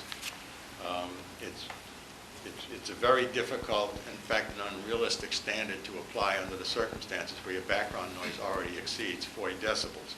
So therefore, I think that Mr. Gore's reliance upon the Mass DEP study makes an awful lot of sense, because the Mass DEP is a state agency with knowledge and experience in the fields of noise and acoustics. And also, by having a defined standard of 10 decibels, it makes it easy to determine whether or not there's a violation, rather than by referring to Section 24110, which has no definable standards. It's strictly up to the subjective decisions of the people who are trying to apply it. As far as in the file, which I read before tonight, there's a report from Dr. McPherson, which does come to the conclusion that wind turbines can produce real discomfort and adverse health effects, but it only suggests that this is due to acoustic pressure pulsation not related to the audible frequency spectrum, and then ends by observing that further epidemiological and laboratory research by medical health professionals is necessary, and I would suggest that that is not the basis for any finding of violation of law or regulation. As you know, there is a pending case in the Superior Court. We concluded the trial last month. We're still awaiting a decision as to whether or not a special permit is necessary for the operation of Wind 1, and I can't tell you the answer to that because I don't know. But in any event, the board should know, I think, that Mr. Anderson has also filed a nuisance action against the town of Falmouth that's pending in the United States District Court. And it's the exact same set of facts that we're hearing tonight. And that court has that matter under advisement. It will come up sometime and be decided. But there, Mr. Anderson will have to prove his nuisance claim by a preponderance of the evidence in accordance with the standards of the judicial system. I think it might be interesting to find out how that court comes out before the zoning board tackles the issue of whether or not there's a nuisance. Also, in this particular situation, and I'm going to ask Heather Harper if she might just give a 2 minutes. No. No? Okay. I apologize. We did limit it just to you. We're going to run late. Okay. What I'd like to, certainly Heather, I apologize, we'll invite you back.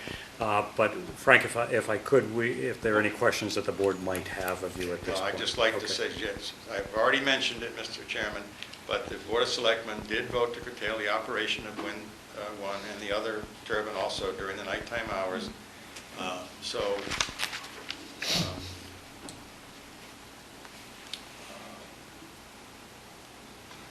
That's fine. Thank you. Any questions of Mr. Duffy? I'm going to leave copies of the cases I cited. Thank you. And I'll make a quick comment when the questions are through about the file being open still and information that people want to put in. But David, go ahead. Mr. Duffy, with respect to the character and locality Yes. that you spoke of, are you saying that the Andersons were to expect some sort of noise with the Wind 1 due to their location to that parcel? I'm not suggesting they should expect anything in particular, but they live next to a public use district where a municipality has the right to build any municipal purpose. This is not a situation where they are very deep in a residential neighborhood. Anything else, David? No, thank you. Any other questions of Mr. Duff? Go ahead, Ken. Do the, I don't know if you know the answer to this, but whether the Mass DEP standards address lower frequency sound? They do not, I don't believe. Okay. In fact, I think someplace in the report, they specifically say they don't have either the equipment or the experience to do that. So... I think they use the term infrasound. Infrasound, fine. So in that sense, those criteria might be inadequate to address whether nuisances in fact occurred if the cause of that nuisance was this lower frequency sound. Right, but we don't have any evidence of that. One way or the other. One way or the other, right. Patty, anything? You said that you left cases, and does that include the SJC case that you referred to? Yeah, I have them right here. I was trying to give them to Sri before I left. Which is fine. Just a quick comment. Obviously, this will be continued. We need to come up with a date. The file will still be open, so if people want to submit things, and if there has been reference to anything this evening, would appreciate having a chance to read it. Okay. So, but Frank, while you're here, I just have a couple of quick questions. And one is, before I forget it, and obviously I'll read it. You mentioned the Hull case and the airplanes, et cetera.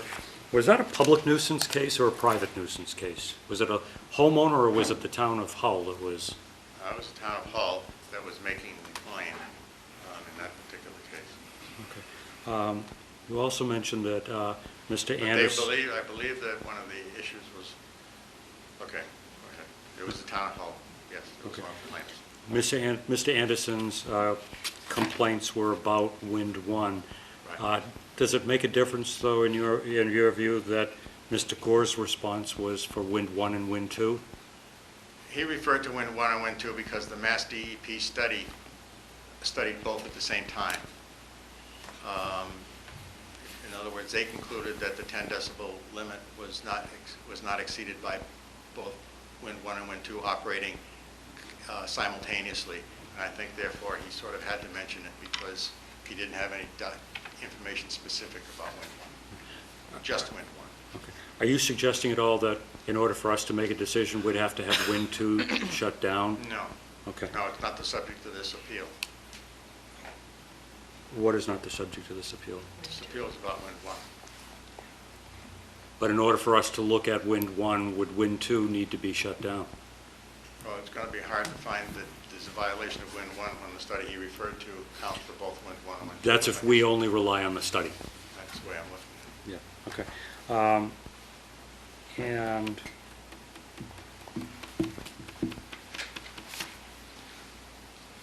the selectmen's policy, that it shut down 7 p.m. to 7 a.m. If it were to continue, is there a possibility, if it were to operate 24 hours a day, would it then be a possibility of a nuisance? I wouldn't say yes, because, again, we still have the situation where the violation, or excuse me, not the word violation, but the effects of the wind turbine only apply under certain wind conditions.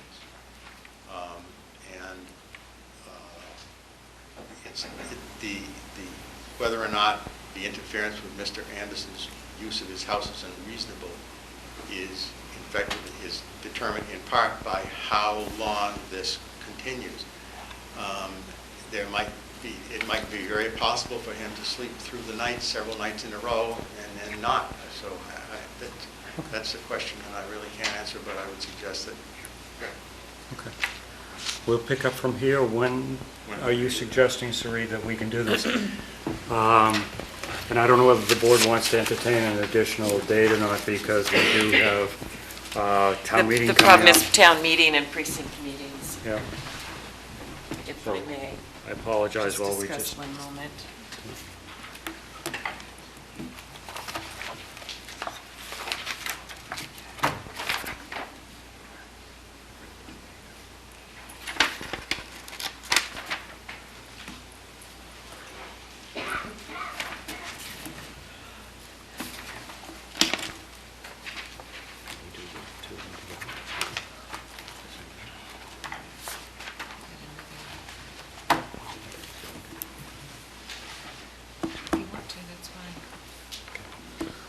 What we're looking at is the next possible date is the 18th of April.